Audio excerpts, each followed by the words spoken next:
አጋንንት ዛሬ ለወንበዴዎች የገቢ ምንጭ ነዋል። መስዋዕት አድርጎና ንጹሕ ጸሎት ለእግዚአብሔር ለማቅረብ ማንኛውም ክርስቲያን ለራሱ ካህን ነው። ተአምራት የሚያደርጉ ሰዎች ሁሉ መንግሥተ ሰማያት አይገቡም። ቤተ ክህነትም ውስጥ መበላላት አለ፣ ዘረኝነት አለ፣ ውሸት አለ፣ ማጭበርበር አለ፣ ጉቦ አለ፣ ጥንቆላ አለ። ሌላው የክርስቶስና የቤተክርስቲያን ተከታይ መሆን አለብን እንጂ የማንም ተከታይ ሆን የለባቸው።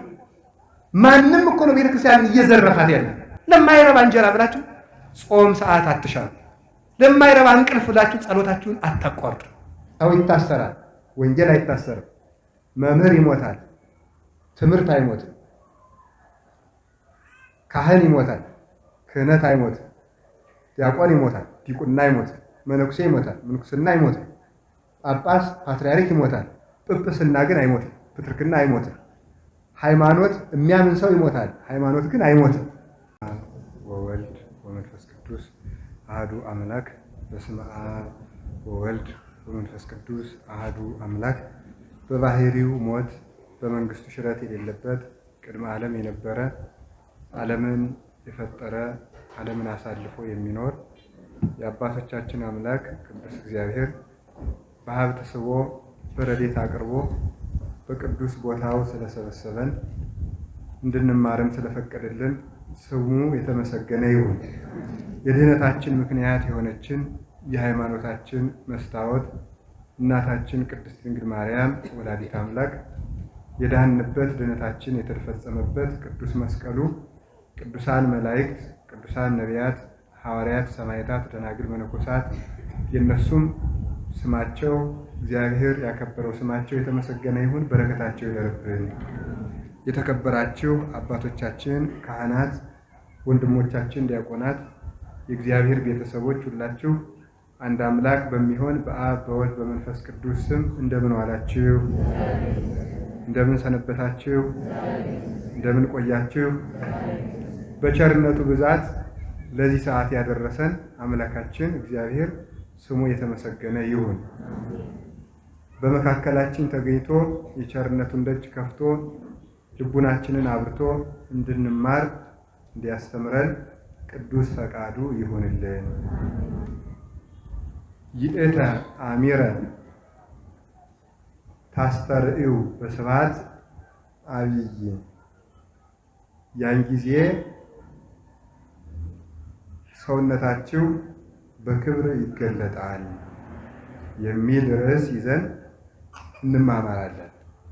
ሰውነታችሁ በክብር ይገለጣል በሚል ርዕስ እንማማራለን።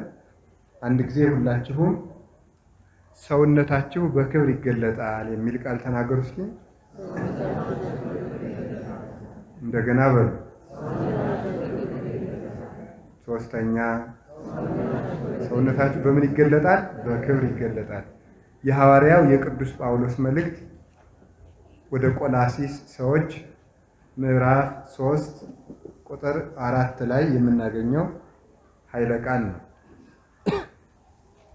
እንግዲህ ሁላችሁም እንደምታውቁት ቅዱስ ጳውሎስ በቤተ ክርስቲያን 13ኛው ሐዋርያ ተብሎ የሚታወቅ የሚጠራ ከሐዋርያት በኋላ ተነስቶ ከሐዋርያት ማዕረግ የደረሰ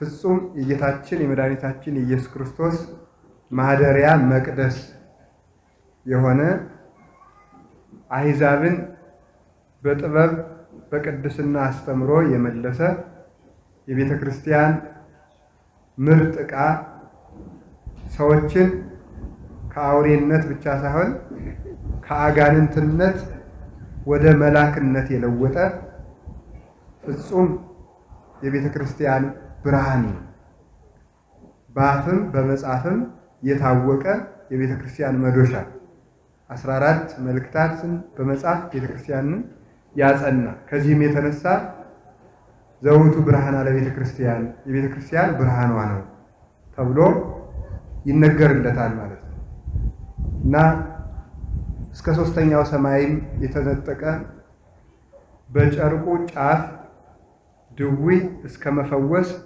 ሙት እስከ ማንሳት የደረሰ ፍጹም ባለጸጋ ጌታችን መድኃኒታችን ኢየሱስ ክርስቶስ በልቡናው ያደረበት ፈጽሞ ራሱን ከመካዱ የተነሳ የራሱ ሐሳብ ምንም ሳይቀር ተጨልጦ ተገልሚቶ ለእግዚአብሔር በማደሩ እግዚአብሔር ፍጹም ያደረበት ለዓለም ሞቶ ለክርስቶስ የሚኖር ከዚህ የተነሳም ልሳነ እፍረት የክርስቶስ መዓዛ ተብሎ የተጠራ ነፍስና ስጋን መዶሻ 7 ማዕድናትን አንድ አድርጎ ቀጥቅጦ አንድ ምርጥ አድርጎ እንደሚሰራቸው ነፍስና ስጋን ሰውና መላእክትን ሰውና እግዚአብሔርን ሕዝብና አሕዛብን ያስታረቀ የቤተ ክርስቲያን ምርጥ ዕቃ ልባም ዕቃ በዚያውም ዘንድ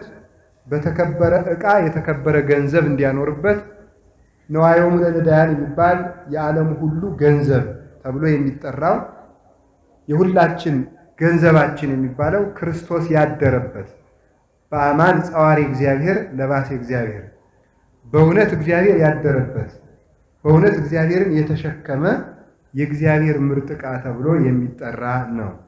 ከጻፋቸው 14 መልእክታት መካከል ራሱ ቅዱስ ጳውሎስ እንደተናገረ ወንጌል አይታሰርም እያለ ተናግሯል።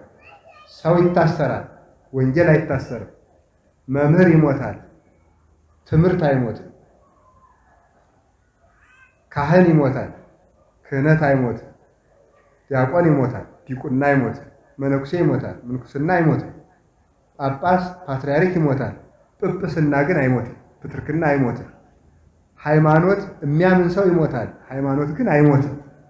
ከዚህ የተነሳ ወንጌል ላለመታሰሩ ማስረጃ ቅዱስ ጳውሎስ ታስሮ መልእክት እየላከ ደግሞ ያስተምር ነበር። ይታሰርና የወህኒ ቤት ጠባቂዎቹን ተአምር አሳይቶ በመመለስ እንደገና ደግሞ ቤተ መንግስቱን በክርስትና ያጠምቀው ነበረ ቅዱስ ጳውሎስ እና በሮማ እንግዲህ በዛ ጊዜ ቅዱስ ጳውሎስ በሰበከበት ጊዜ አሁን እኔና እናንተ እንደተቀመጥንበት ሰዓት የተመቸ መምህር ይምጡልን ያስተምሩን ተብሎ የሚጠራበት አስተምሮ ሲጨርስ ቃለ ሕይወት ያሰማልን የሚባልበት ጊዜ አልነበረም። ሲያስተምሩ ድንጋይ የሚጠብቃቸው ከአራዊት ጋር መጣልና መወርወር፣ በእሳት መቃጠል፣ በፈላ በርሚል መቀቀል የሚጠብቃቸው፣ እስራትና ዛንጀር ሰንሰለት የሚጠብቃቸው፣ በገመድ ተይዘው በመንገድ መጎተት፣ እንዲህ ያለ ጽኑ ፍርድ የሚጠብቅበት ዘመን ነው። በእንደዚህ ያለ ዘመን አስተማሪ ሆኖ መገኘት እጅግ በጣም ከባድና አስጨናቂ ነው። ደግ ዘመን በሆነ ጊዜ እንኳን እኛ መጽደቅ አቅቶናል እንደምታውቁት ማለት ነው። እና ቅዱስ ጳውሎስ ታስሮ በነበረበት ጊዜ እነዚህ የቆላሲስ ሰዎች የሚባሉትን እሱ አላስተማራቸውም። ነገር ግን ኤጳፍራስ የሚባል ደቀ መዝሙሩን እሱ ሲታሰር እሱ ወዳልደረሰበት ቦታ ደቀ መዝሙሩን አስተምር ብሎ ሰደደው። ቅዱስ ጳውሎስ ይችን ቦታ በእግር አልረገጣትም ታስሮ ሳለ። ኤጳፍራስን ልኮላቸው አስተምሮ ሲሄድ ቅዱስ ጳውሎስ ይቅርታ በሌላ ቦታ እያስተማረ እያለ ኤጳፍራስን ደግሞ ወደ ቆላሲስ ሀገር ላከው። ቆላሲስ የምትባለው በሶሪያ አጠገብ ያለች ሀገር ናት። ኤጳፍራስ ሂዶ ሲያስተምራቸው መምህርህ ቅዱስ ጳውሎስ እኮ ወደ ሌላ ሀገር ደግሞ ትምህርት ለማዳረስ ሄደ ብለው ይነግሩታል። መምህሩን ይወድ ስለነበር እሱም ተከትሎ ጥሏቸው ሊሄድ ሲል እነሱን እንዴት አድርጋቸው ሄዳለሁ ብሎ አክርጳ የሚባለውን ሰው በኤጲስቆጶስነትና በመምህርነት ሹሞላቸው ሄደ። እንግዲህ ልብ ብላችሁ ስሙ። ቅዱስ ጳውሎስ ኤጳፍራስን አስተማረ። ኤጳፍራስ አክርጳን ደግሞ ሾመላቸው። በኋላ ሰይጣን ምን ጊዜም የስህተት ምክንያት ይፈልጋል። ሰዎችን ለማጥፋት ለስህተት ምክንያት የሚሆን ነገር ለማንሳት ቀዳዳ ይፈልጋል። እምከመ ረከበ ንዑሰ ሙባ ውእቱ ያርህቦ ለንዑስ መካል መጠነ ምህላፈ ገመድ ጽዑን። እርሱ ትንሽ ቀዳዳ ያገኘ እንደሆነ ሰይጣን የተጫነ ግመል ከነጭነቱ የሚያስገባን ያህል አስፋፍቶት ይገባል ይላል። ሰይጣን ትንሽ ምክንያት ካገኘ ለማጣላትም፣ ለማሳሳትም፣ ለማስካድም ትንሽ ምክንያት ይበቃዋል። እንደዚህ አድርጎ ሰይጣን ምክንያት ፈላጊ ከመሆኑ የተነሳ ቅዱስ ጳውሎስ ከታሰረበት ሆኖ ቢጽ ሐሳውያን የሚባሉ ሐሰተኛ ወንድሞች ማለት ነው። ቢጽ ሐሳውያን ማለት ምን ማለት ነው? የመሰሉ ያልሆኑ ማለት ነው። የመሰሉ ግን ያይደሉ፣ መምህራንን የተመሳሰሉ መምህር ግን ያይደሉ ነበሩና ቢጽ ሐሳውያን ከአይሁድ የመጡ ናቸው። ይሁዲነትም አይቅርብን ክርስትናም አይቅርብን የሚሉ አዋጥተው መጽደቅ የሚፈልጉ ማለት ነው። ልክ እንደናንተ እና እንደኔ ማለት ነው። ለምሳሌ አሁን የአሁኑ ሰው ምንድን ነው የሚያደርገው? መጽደቅ የሚጠላ ሰው የለም አይደለም እንዴ? የሚሰክረውም ጫት የሚቀመውም የሚገድለውም ሳይቀር የሚጠነቁለውም መጽደቅ ይፈልጋል። ቁም ነገሩ ምንድን ነው? ኃጢአቴንም እየሰራው እንደው ብድን ምን አለ አይደለም እንዴ? ምን አለ እንደው እየሰራው ብጸድቅ እንደው እግዚአብሔር ብሎ ቢተወኝ፣ ኃጢአቱም አይቅርብኝ ጽድቁም አይቅርብኝ። እንደዚያ ነው ችግሩ ማለት ነው። ስርቆቱንም አትከልክሉኝ፣ ደግሞ ጥቂት ጥቂትም ለቤተ ክርስቲያን ልመጹት፣ እንደሱ ነው አይደለም እንዴ? ሰው 50 ሺህ ብር ይሰርቃል፣ 5 ሺህ ብር ለቤተ ክርስቲያን ይሰጣል አይደለም እንዴ? ከዚያ በኋላ እኛ ሌብነቱን አላየን፣ አቶ ገሌ ለቤተ ክርስቲያን 50 ሺህ ብር ሰጡ ልንበሉላቸው ብለን እናጨበጭባለን። ሌብነታቸውን አላየንም ማለት ነው። ስለዚህ ሰው ሌብነቱንም ምጽዋቱንም ሁሉም አይቅርብኝ፣ ክብሩንም ይፈልጋል፣ ውርደቱንም አይተወው። በተክሊል ድንግልና ሳይኖረው በተክሊል ብናጋባው ደስ ይለዋል። ያላደለው ደስ ይለዋል። ደግሞ ኃጢአቱም ደግሞ ባይቀርበት ደስ ይለዋል። ሁሉንም የሚፈልግ መሆን በጣም ችግር ነው እና እነዚህ ቢጽ ሐሳውያን ከኦሪትም የኦሪትን መስዋዕት ግዝረቱን ይዘው ከክርስትናም ጥምቀትን ተቀብለው በዚህ የሚያወናብዱ ነበሩ። በትክክል ስላልተረዳቸው ሌላውን ጨምረው የሚያውኩ ናቸው። ለዚህ ነው ቅዱስ ጳውሎስ የሚያውኳቸው ይቆረጡ ብሎ የተናገረ። የሚያውኳቸው ይቆረጧል። ይህንን እነ ቅዱስ ቄርሎስ ሲተረጉሙት ምን ይሆናል? አንድ ዕጣት በበሽታ ከተያዘ ያ ዕጣት የማይድን ከሆነ የእግር ዕጣት ቢሆን የእጅም ቢሆን ይልቁንም ቁስሉ ወደ ክንድና ወደ ትከሻ የሚሸጋገርና ወደ ልብም የሚገባ ከሆነ የሚሻለው በጊዜ እያመመም ቢሆን ያንን ዕጣት ቆርጦ መጣል ነው የሚሻለው። ልክ እንደዚህ ቆርጦ መጣል የሚባለው ይሄ ውግዘት ይባላል።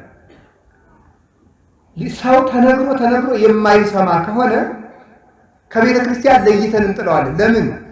ሌላውን አካል እንዳያውቅ ማለት አካል የተባለች ቤተ ክርስቲያን ነው። ቤተ ክርስቲያንን እንዳይበጠብጥ አውግዘን እንለየዋለን ማለት ነው። አንድ ሰው ዕጣቱ በመቆረጡ ሌላውን አካል እንዳይጎዳ ብሎ ዕጣቱን ያስቆርጣል እንጂ ዕጣቱ በመቆረጡ ተላ ደስታ የሚያደርግ ሰው የለም። አይደሰትም፣ ያማዋል፣ እያለቀሰ ነው የሚያስቆርጠው። ሰዎች ከቤተ ክርስቲያን ተወግዘው በመውጣታቸው ደስ አይለንም። በዚህም እንደ ጀግንነት አንቆጥረው፣ ግን እያዘንም ቢሆን እንቆርጣቸዋለን ይላል ቅዱስ ቄርሎስ። እያዘንም ቢሆን እናወግዛቸዋለን። ለምን? ሌላውን ጨምረው ያበላሻሉና። እንዲያድርግ የሚያውካት ይቆረጡ። ታዲያ እነዚህ በጥባጮች በነበሩበት ጊዜ ይጠቀሙ የነበሩት ብልሃት ምንድን ነው? ሐሜት መፍጠር ነው። ውስጥ ለውስጥ ሐሜት ይፈጥሩ ነበር። ምን እያሉ መሰላችሁ? እናንተ እኮ ከዋናው መምህር አልተማራችሁም። ዋናው መምህር ማን ነው? ቅዱስ ጳውሎስ። የተወራጅ እኮ ናቸው። ራሱ ቅዱስ ጳውሎስ ተወራጅ ነው። ተመልከቱ፣ ክርስቶስ ሐዋርያትን አስተማረ፣ ሐዋርያት ጳውሎስን አስተማሩ፣ ጳውሎስ ኤጳፍራስን አስተማረ፣ ኤጳፍራስ አክርጳን አስተማረ። ስለዚህ እናንተ የተወራጅ ስለሆናችሁ ትምህርታችሁ ዲቃላ ሕግ ነው፣ ወንጌሊቱም ያለ ኦሪት ጥምቀታችሁ ያለ ግዝረት አይረባም አሏቸው። እነዚህን ለማስተካከል ቅዱስ ጳውሎስ በእስር ቤት ውስጥ እያለ ጽፎ ለቢጽ ሐሳውያን መልስ እንዲሆናቸው ጽፎ ሰዶላቸዋል። በቢጽ ሐሳውያን እንዳይደነጋገሩ ነው። በመጀመሪያው እስሩ ቲኪቆስ በሚባል ሰው አማካኝነት ጽፎ ሰዶላቸዋል። የቅዱስ ጳውሎስ በረከቱ ይደርብን። ብጥብጥ በተነሳ ጊዜ የሚያረጋጋ መምህርም አያሳጣን። ሁከትን እንዲህ አድርጎ ቅዱስ ጳውሎስ አራቀ። የእግዚአብሔር ቤተሰቦች አንድ ነገር ልብ ብለን ማስተዋል አለብን። እሱም ምን መሰላቸው? የነገር ሁሉ መነሻ ትምህርት ማጣት፣ የነገር ሁሉ መፍትሄ ትምህርት ነው። በደንብ አድርጋችሁ ያዙልኝ። ይሄ እስመ ተሐጥኦ ሊቅ ግብር እኩይ ውእቱ ይላል ቅዱስ ዮሐንስ አፈወርቅ። የመምህር መታጣት እጅግ አደገኛ ስራ ነው ይላል። ጎጂ ተግባር ነው የመምህር መታጣት። እንዲሁም ቅዱስ ጳውሎስ ለጢሞቴዎስ ሲልክለት ክረምት ሳይገባ ቶሎ መተህየኝ ብሎ ጽፎለት ነበረ። ክረምት ሳይገባ መተህየኝ አላ። እንግዲህ ለጊዜው የአውሮፓውያን ቅዱስ ጳውሎስ የታሰረ ሮም ውስጥ ስለሆነ የአውሮፓውያን ክረምትና የእስራኤል ክረምት ይለያያል። ያ ክረምት ሳይገባ ማለት ነው። ረጅም ነው የአውሮፓ ክረምት እንግዲህ እንደምታውቁት። ያ ሳይገባ መተህየኝ ነው። ምስጢሩ ግን ክረምት ያለው ምኑንና ክረምት ያለው ቅዱስ ጳውሎስ የራሱን ሞት ነው ይላሉ ተመተርጉማ። ክረምት ከባድ እንደሆነ የመምህር ሞትን ከባድ ነውና ይላል። የመምህር ሞት፣ የመምህር መታጣት፣ የሊቅ ሞት ለቤተ ክርስቲያን ጉዳት ነው። ሊቅ ሐመር ወይም ቀዛፊ የሌላት መርከብ በቀላሉ እንደምትሰጥም መምህር የሌለው ሕዝብ ይጎዳል። በክደት ይሰጥማል፣ በኃጢአት ይሰጥማል። ስለዚህ ግብር እኩይ ውእቱ አለ ቅዱሳን ወጥንት ለኩሉ ሀከክ። የመምህር አለመኖር የእውቀት መነሻ ነው፣ የጦርነት መነሻ ነው። ፍጅትን የሚያመጣው ምንድን ነው? ትምህርት ነው። አሁንም ልብ ብላችሁ ስሙ። መቼስ ለዚህ መብቃት አያስፈልገውም ማለት ለዚህ መማር በቂ ነው። ይሄን ለመናገር ለዚህ መቼም ከበረሃ የተላከ መልእክት የሆነ ባይተዋን የላኩት ነው ብዬ አልነግራችሁም። የተማርነው ትምህርት ይበቃል። ይሄን ለማስተላለፍ ምንድን ነው የሚሆነው? ነገም ቢሆን የሀገራችን ችግር የሚፈታው ሰው ከተማረ ነው። የተማረው መተግበር ከጀመረ። አንድ ነገር ልናገር፣ ሁልጊዜ ልቤን የሚበላውና ሰው ያላስተዋለው አንድ ነገር ልንገራችሁ። አሁን ኢትዮጵያ ሀገራችንም ቤተክርስቲያናችንም በጣም ምጥ ውስጥ ነው ያለችው።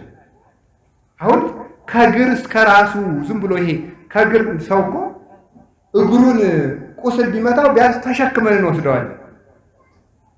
ግን ከእግር እስከ ራሱ ቁስል የሆነ ሰው በምኑ እንይዘዋለን? በደረቱ እንዳናቅፈው የደረቱን ቁስል እንነካበታለን።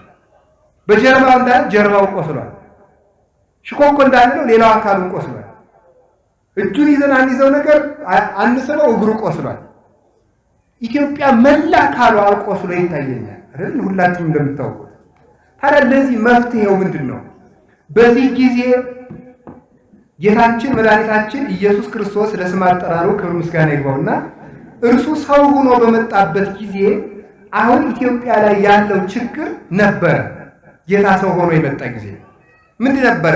ቤተ መንግስቱ ውጥንቅጥ ነበረ። ዘረኝነት የበዛበት፣ አጭበርባሪዎች፣ ነፍሰ ገዳዮች፣ ጨካኞች፣ የሕዝብን ገንዘብ ያላግባብ የሚበዘብዙ ባለስልጣናት የበዙበት፣ በዚያውም ዘንድ እስራኤል በሮም ቅኝ አገዛዝ ስር የነበሩበት ዘመን ነበር። ከዚያ ባርነት መውጣትን የሚፈልጉበት ለእስራኤል ጨለማ የሆነባቸው ዘመን ነበር። በእግዚአብሔር ተቀብቶ የሚነግሰው የዳዊት መንግስት ታጥፎ የነበረበት ዘመን። ቤተ ክህነቱ ደግሞ እንደዚሁ ውጥንቅጡ ነው። የዛሬ እሑድ የሚሰበከው ይሁን ሌላ ሌባ ሊቃነ ካህናቱ ሌዋውያኑ በሙሉ ሌቦች ነበሩ። ከህዝቡ መስዋዕት ለውጠው የሚበሉ ለእግዚአብሔር መስዋዕት አምጣ ብለው ከሩቅ ሀገር በሬ እየነዳ ሲመጣ ከርቀቱና ከቀኑ ብዛት የተነሳ ምን ይሆንበታል መሰላቸው? በሬ ይከሳበታል። ከዛ ምን ይሉታል? አይ በሬው ስለከሳ መስዋዕቱን አንቀበልም ይሉታል። ምን ላድርግ ታዲያ ይላቸዋል። ምን ችግር አለ? አንተ ሁለት አምጣ፣ ከዚህ ከቤተ መቅደሱ የወፈረ አንድ እንሰጣለን። ሁለት አምጣና በዚያ እንለውጥና ሰዋሉት። ያንን የሚበሉት እነማን ናቸው? እነሱ ናቸው። ሰውየው ሁለት ይሰጣል። ተመልከቱ እንግዲህ ሁለት ሰጥቶ አንድ ሰጠን ይባላል። ያ አንዱም የሚሰዋው እዚሁ ነው፣ ሁለቱም የሚሰጠው ለነሱ ነው። እንዲህ አድርገው የሚያጭበረብሩ የድሃይቱን ገንዘብ ጸሎተኛ እየመሰሉ የሚበሉ ስለራሳቸው ቅድስና መንገድ ላይ ይቆሙና ተመልከቱ ዘርፋፍ ያለ ቀሚስ ያደርጉና መሬት የሚጠርግ ቀሚስ ያደርጉና ከመተላለፊያ መንገዱ ላይ መጽሐፍ ይዘው ይጸልያሉ። ውሸቱን ነው። ሌሊት ተኝቶ ነው ያለው። እንደዚህ ያደርጋሉ። ጸሐፍት ፈሪሳውያን ናቸው። እንደዚህ ያደርጉ ይጸልዩ አሌለክሙ ጸሐፍት ፈሪሳውያን መደልለዋል እለትበሉ አብያተ መመለስ በምክንያት አልወ ጸሎትክሙ። ሳትጸልዩ ጸሎተኛ፣ ሳትተጉ ትጉህ እየመሰላችሁ የድሃይቱን ገንዘብ ለምትበሉ የጤና አዳም እንኳን ግብር ሳይቀር አስራት የምትሰበስቡ ግን ለሕዝቡ የማታዝኑ የወፈረውን የምትበሉ የሰባውን የምታዱ በጎችን የምትበሉ ጠጉርን ሸልታችሁ ሰርታችሁ የምትለብሱ የባዘነውን በግ የማትፈልጉ ከተኩላ ከቀበሮ የማታስጥሉ የታመመውን የማትተኩሱ ያበጠውን የማታፈርጡ የጎረበውን የማትነጡ የጠፋውን የማትፈልጉ የተሰበረውን የማትጠግኑ ራሳችሁን ብቻ የምታሰማሩ እረኞች ብሎ እግዚአብሔር የወቀሳቸው እነዚህ ነበረ። ታዲያ እነዚህ ሰዎች ይሄ በነበረበት ሰዓት ሌላው ቀርቶ እንግዲህ በኦሪት ስርዓት ሊቀ ካህናት ሳይሞት ሊቀ ካህናት መሾም አይቻልም። ሊቀ ካህናቱ ሳይሞት ሊቀ ካህናት መሾም አይቻልም። ልብ ብላችሁ ስሙ። አይሁድ ግን ሕጉን ሽረው ለዘመኑ ፖለቲካ በሚመች አካሄድ ሁለት ሊቀ ካህናትን ሽመው ነበር። ከሕግ ውጭ ከኦሪት ውጭ ሊቃውንቱ ያግዙኛል ነይኔታሉ ዘእብሬቱ ይእቲ ዓመት ይለዋል። ለምሳሌ ቀያፋ የቀያፋ ተራው ነበር ይላል። ተራው ለምን ተባለ? ሊቀ ካህናትነት ተራ አለው። ሁለት ሽመው ነበር ማለት ለምን? ከቄሳሩ ነገር የሚያቀብል ለመንግስት የተመቸ ሥርዓተ መቅደሱን ግን የሻረ ነገር አመላላሽ የሆነ ሰው ያስፈልግ ስለነበር ሁለት ሊቀ ካህናት ሽሞ የቤተ መቅደሱን ሥርዓት ሁሉ ሽረውት ነበር። ቤተ መቅደሱን ሁሉ መነገጃ አድርገውት ነበር። ወልጭ አድርገው ርግብ ይሸጣል ከቤተ መቅደስ፣ በሬ ይሸጣል፣ ወይፈን ይሸጣል። ቤተ መቅደሱ ንግድ ቤት ሆኗል። በቃ መሸቀጫ አድርገውታል። ዛሬ በወንጌል ጧት ሊቃውንቱ እንዳስተማሯችሁ ማለት እሱን እኔ አልተርከውም። እንደዚህ አድርገው ሳለ ልብ በሉ ቤተ ክህነቱ ቤተ መንግስቱ ጨልሞ በነበረበት ሰዓት ብርሃን ክርስቶስ ተወለደ። ለዚህ ነው እኛ እንድንለው ሕዝብ ዘይነብሩ ተጽልመቱ ጽላሎተ ሞት ብርሃን አብይ ሰረቀ ላይ ይሆኑ። እነሆ በጨለማ ለሚኖሩት ታላቅ ብርሃን ወጣላቸው። ክርስቶስ የሲኦል ብርሃን ነው፣ ሲኦል ውስጥ ላሉት ማለት ነው። የቤተ መንግስት ብርሃን ነው፣ የቤተ ክህነት ብርሃን ነው። መጥቶ እንደዚህ አመለበት ባለ ሰዓት መጥቶ ምን ያደረገ? አሁን ተመልከቱ። ልክ ይሄ ችግር አሁን እኛም ውስጥ አለ። ቤተ ክህነትም ውስጥ መበላላት አለ፣ ዘረኝነት አለ፣ ውሸት አለ፣ ማጭበርበር አለ፣ ጉቦ አለ፣ ጥንቆላ አለ፣ ሌላውም አለ። ቤተ መንግስትም ውስጥ እንደዚያው ማለት ህዝብን መባሪያ የሚያደርጉ እንደ ቁንጫ በህዝብ ደም የስልጣን ዘመናቸውን የሚያራዝሙ ሰዎች ሞልተዋል። እንደዚህ ያሉ ሰዎች እየደለሉ ሰው የሚገሉ ሰዎች አሉ። ለእንደዚህ ያለ ዘመን ክርስቶስ ምን አደረገ? ለእንደዚህ ያለ ዘመን ክርስቶስ ምን አደረገ? ሄዶ ቤተ መንግስቱን እናንተ ሰዎች ረፉ አይደለም ያለው። ቤተ ክህነቱን ሄዶ እናንተ ካህናት አታስፈልጉ አላለም። ዝም ብሎ ለህዝቡ መልካም ትምህርት አስተማረ። ምን አደረገ አልኳችሁ? እስኪ ንገሩ፣ መልሱልኝ እንጂ ምን አስተማረ? መልካም ትምህርት አስተማረ። ከቤተ መንግስትም ሳይታገል ከቤተ ክህነትም ሳይታገል ዝም ብሎ ትምህርቱን አስተማረ። ኋላሳ ህዝብ እየበዛ ትምህርቱ ለሰው እየተረዳ በእውነት እሱ እውነተኛ መምህር ስለሆነ ድህነትን እየሰጠ የባህሪ አምላክ ስለሆነ ሲመጣ እነሱ ጥያቄ መጠየቅ ጀመሩ። እሱ ወደ እነሱ ሳይል እነሱ ወደ እሱ እንዲመጡ አደረጋቸው። ከዚያ በኋላ ምን አደረገ? ከመጣችሁማ ጥሩ፣ ይሄን አስተካክሉ። የልብስ ጽድቅ ብቻ ይቅርባችሁ። ከልብሳቸው ላይ ቅድስና ለእግዚአብሔር የሚል ጽሑፍ ይጽፉበታል። ውስጣቸው ግን ተኩላዎች ናቸው። ራሳችሁን አስተካክሉ አላቸው። ቤተ መንግስቱንም ነገራቸው። ከዚህ በኋላ በዚህ መልካም ትምህርቱ እኔ ይደንቀኛል። ጌታ ያደርገው የነበረ በዘመኑ የነበሩ ካህናት ሕግ ተላላፊዎች ናቸው። ታዲያ ሰው ለምጽ ይዞት ወደ ክርስቶስ ሲመጣ ለምጹን ይፈውስና ምን ያደርጋል መስላችሁ? ሂድና ለኦሪቱ ካህን ራስህን አስመርምር ይለዋል። ይህ ነገር አይደንቃችሁ? ላይደንቃችሁ ይችላል። ሲገባችሁ ነው የሚደንቃችሁ። ለኦሪቱ ካህን ራስህን አስመርምር ሂድና ከሱ ይልህ ንስሐ ግባ ይለዋል። እንዴ በዚያ ዘመን የነበሩ ካህናት እኮ ወንበዶች ናቸው። እንዴት ሂድና ለዚያ ካህን ተናዘዝ ይለዋል? ክህነታቸውን አይነካባቸው ነበር። ዝም ብሎ ነበር የሚያስተምረው እስከ ጊዜው ድረስ።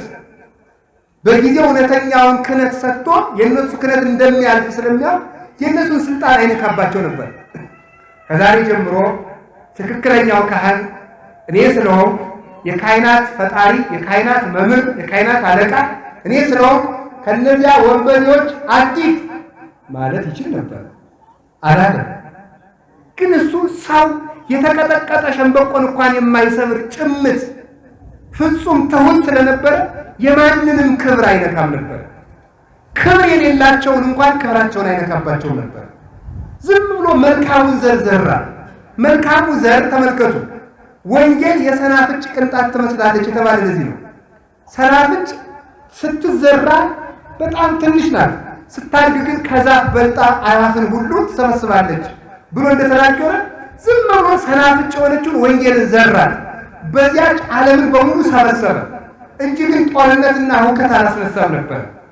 አሁንም ቢሆን ጌታ በመልካሙ ትምህርት መልካም ስር ሲሰድ ክፉ ስር ይነቀላል። መልካሙን ዘር ዘርቶ ክፉን ዘር ነቀለው ክርስቶስ። በዚህ መንገድ ሕዝቡ መልካም ከሆነ ቤተ መንግስትም ቤተ ክህነትም ያለው ክፉ ዘር ይነቀላል። የክፋቱ እንዲህ ያለው ዘር በሙሉ ማለት ነው። ግን ዝም ብለን ሳንማር ትምህርት እየጠላን ትምህርት ሳንወድ አንዳንድ ሰው ሰምታችሁ ታላለ። አሁን በንስሐ አባት መርሃ ግብር መጥቶ የሚማር ሰው የለም፣ ጉባኤ የሚወድ ሰው የለም እዚህ ውስጥ ያለ። በተለይ ደግሞ እንደ ብር ቤት ያለው ሰው አይመጣም አይደል? ታውቃላችሁ። ታው ትንሽ ሳንቲም ካለው ንስሐ አባቱ ጉባኤ ተዘጋጅቷል እና ናመት ተማር ካሉት አባዬ ዝም ብለው የሚፈልጉት ነገር ሲኖር ይደውሉልኝ፣ አንዳንድ ሳንቲም ካለ አግዝዎታለሁ፣ እኔ ስራ ልስራ ይላል። የእናንተን ሸቀጥ ነው እንዴ ቤተክርስቲያን የምትፈልገው? የእናንተን ሳንቲም አለ የምትፈልገው? ቤተክርስቲያን የምትፈልገው እናንተን። ራሱ ያልመጣ ሰው ገንዘብ ማምጣት የለበትም፣ አይፈለግም። እንዲያውም ምን ይላል ፍትሐ ነገሥቱ እንደሚነገራችሁ የሌባ የቀጣፊ የወንበዴ ገንዘብ ቤተክርስቲያን ቢመጣ እንዳይቀበሉት ይልና እንዲያው በቃ እንደው ካመጣው እንኳን እሳት ይብላው ይላል። ምን ይብላል? በእሳት ያቃጥሉት እንጂ ከቤተ መቅደስ አያስገቡት። ንስሐ የማይገባ ምዕመን ካለ የፈለገ ወርቅ ቤተክርስቲያን አምጥቶ ቢሰጥ አይቀበሉት፣ እሳት ያቃጥሉት። ይሄንን አባቶቻችን ተርጎ እሳት የተባሉ ነዳያን ናቸው ይላል። የሰው ገንዘብ በእሳት አቃጥሉ ማለት ለነዳያን ይስጡት፣ እሳት የበላው አይመለስም ማለት። ስለዚህ ለማይመልሱ ለነዳያን ይስጡት፣ ባይሆን እነሱ በልተው ይደሩበት፣ ሰውነታቸውን ያስተዳድሩ። እሳት አያመሰግን ማለት ነዳያን ብዙ ጊዜ ችግራቸው ምን አይሉ አያመሰግኑ ማለት። አንድ ብር ሲሰጧቸው አሁን የምን ያደርጋል አንድ ዳቦ ይገዛል ይላል። አመስግኑ የሰጡትን መቀበል ያለበት ሰው የራሱ ገንዘብ ይመስል ማለት ነው።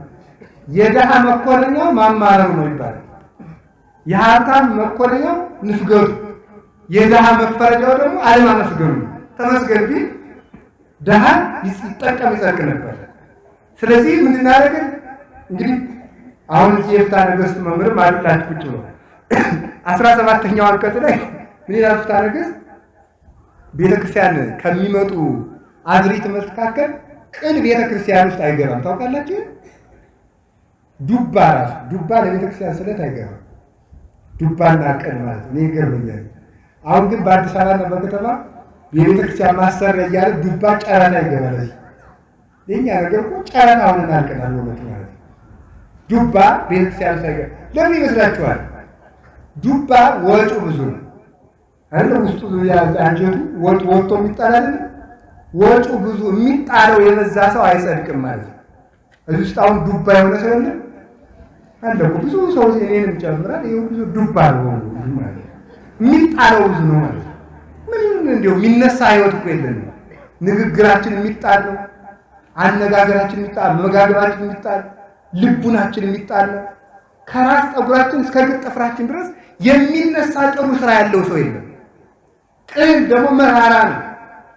መራራ ህይወት ያለው ሰው እንደዚህ ቅዱስ ጳውሎስ መራራ ስር ከእናንተ መካከል እንዳይኖር ተጠንቀቁ ብሎ የተናገረ እና መራራ ሕይወት የያዘ ሰው፣ መራራ ቂም የያዘ ሰው፣ መራራ ክደት ያለው ሰው አይድንም ለማለት ነው።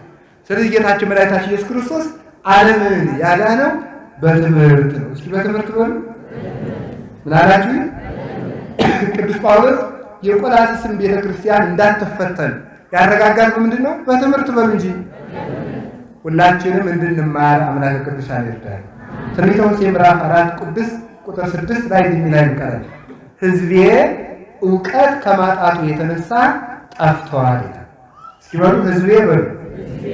ዕውቀት ከማጣቱ የተነሳ ምን ብሏል ይላል? ጠፍተዋል። ሁሉም ሰው ጠፍቷል። አሁን ከቤተ መቅደስ እስከ ውጨኛው ክፍል ያለ ትቢያ ወርሶና ያለ ነው። ለምን የጠፋ ነው? አንማርም። በእውነት ማለት አዋቆች አይደለም። እና ስለዚህ ለትምህርት ጊዜ ስጡ ለማለት ነው። እንግዲህ ወደ ትምህርቱ ርዕስ ልሄድና በአጭር ጊዜ ሌላ መርሃ ግብርም ስላላችሁ እኔም ስለሚኖረን ተማምረን እንጠቀልላለን። ርዕሳችን ምንድን ነበረ? ወአመ ይመጽእ ክርስቶስ ይታወቅ ሕይወትክሙ። ክርስቶስ በመጣ ጊዜ ሕይወታችሁ ያን ጊዜ ይታወቃል። ይእተ አሚረ ታስተርእዩ በስብሐት አብይ። ያን ጊዜ ክርስቶስ በመጣ ጊዜ በክብር ትገለጣላችሁ ማለት ሰውነታችሁ ከብሮ ይታያል።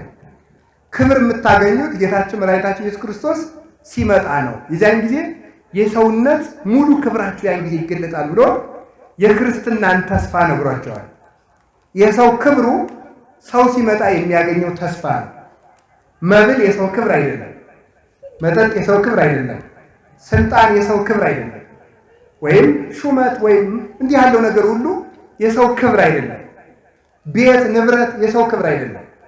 የሰው ክብር ክርስቶስ ሲመጣ በከበረ ሰውነት መነሳቱ ነው። ትንሣኤውንም እንዲሁታል አባቶቻችን ትንሣኤ ዘለ ክብር፣ የክብር ትንሣኤ ይሉታል።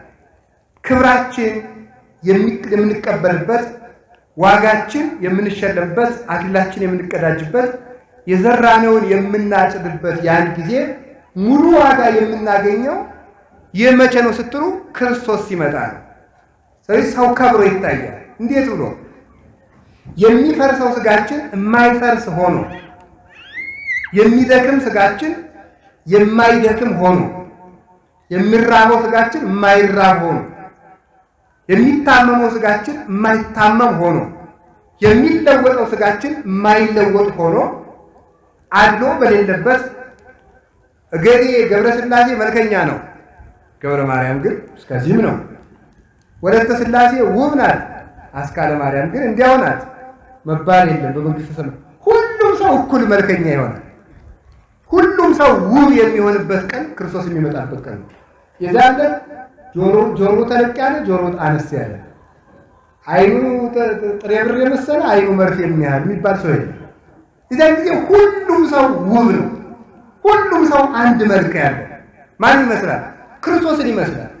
አጭር ረጅም የለም። የዛን ጊዜ ሽማግሌ ወጣት የለም። ወንዱም የ30 ዓመት ጎልማሳ ነው የሚሆነው፣ ሴቷም የ15 ዓመት ወጣት ሆና ነው የምትነሳው። ሁሉም ሰው አዳምን አክሎ ይነሳል፣ ሔዋንን አክላ ትነሳለች። አንድ ብርሃን ይኖረናል፣ ያም ክርስቶስ ነው። አንድ ምግብ ይኖረናል፣ ያም ክርስቶስ ነው። አንድ ልብስ ይኖረናል፣ ያም ክርስቶስ ነው። አንድ ሀገር ይኖረናል፣ ያም ክርስቶስ ነው። አንድ መዓዛ ይኖረናል፣ ያም ክርስቶስ ነው። አንድ ሕይወት ይኖረናል፣ ያም ክርስቶስ ነው። አንድ ውበት ይኖረናል፣ ያም ክርስቶስ ነው። አንድ ክብር ይኖረናል፣ ያም ክርስቶስ ነው። አንድ አክሊል ይኖረናል፣ ያም ክርስቶስ ነው። አንድ ርስት ይኖረናል፣ ያም ክርስቶስ ነው። እሱን ወርሰን ከብረን እንኖራለን። ንጉሥ የሚዋጋ የንጉሠ ነገሥት አክሊል እስከሚቀዳጅ ድረስ ነው። ተመልከቱ፣ አክሊል እስከሚቀዳጅ ድረስ ነው። ንጉሥ ዘውድ ከደፋ በኋላ ውጣ ውረድ የለበትም። የመጨረሻ ክብሩ የንጉሥ የመጨረሻ ክብሩ ዘውዱ እንደሆነ የሰው የመጨረሻ ክብሩ መንግሥተ ሰማያት ናትና መንግሥተ ሰማያትን አክሊል አላት ይላሉ ሊቃውንት ሲተረጉሙ። መንግሥተ ሰማያትን አክሊል አላት። ዘሪ ክርስቶስ ምን ይባላል? አክሊለ ሰማዕት ይባላል። ሰው መጨረሻ ላይ የመንግስት ምልክት የንጉሠ ነገሥትነቱን ዘውድ እዚህ ላይ መድፋት ነው። የሰው የመጨረሻ ክብሩ ክርስቶስን ማግኘቱ ነው። ከዚህ የተነሳ የምንከብርበትን ቀን ክርስቶስ ሙሽራ እኛ ሙሽሪት የተባልነው በዚህ ምክንያት ነው። ሙሽሪት ሴቷ ሙሽራ የእናት አባቷ ቤት የምን ቤቷ ነው? እስኪ ንገሩ። የእናት አባቷ ቤት ምን መባዋ ነው? ንገሩኝ እስኪ። ሙሽራ እስከምትዳር ድረስ የእናት አባቷ ቤት ምን ያደርግላታል? ማደጊያዋ በሉ እንጂ። ሌላስ? መኖሪያዋማ ባሏ ጋር ነው። ማደጊያዋ። ሌላስ? መማሪያዋ። በጣም በጣም በጣም ግሩም ጽሑፍ ድንቅ መልስ መልሰውልኛል። መማሪያዋ። ሌላስ? መዘጋጃዋ። በሉ እንጂ በሉ እንጂ። ማጌጫዋ አትሉ? ሙሽራ ሰርጓን ትረሳለችን ይላል ትንቢተ ኤርምያስ። ትረስእኑ መራት ሰርጓ ይላል። ሙሽራ ጌጧን አጊጣ የምትሄደው ከእናቷ ቤት ነው።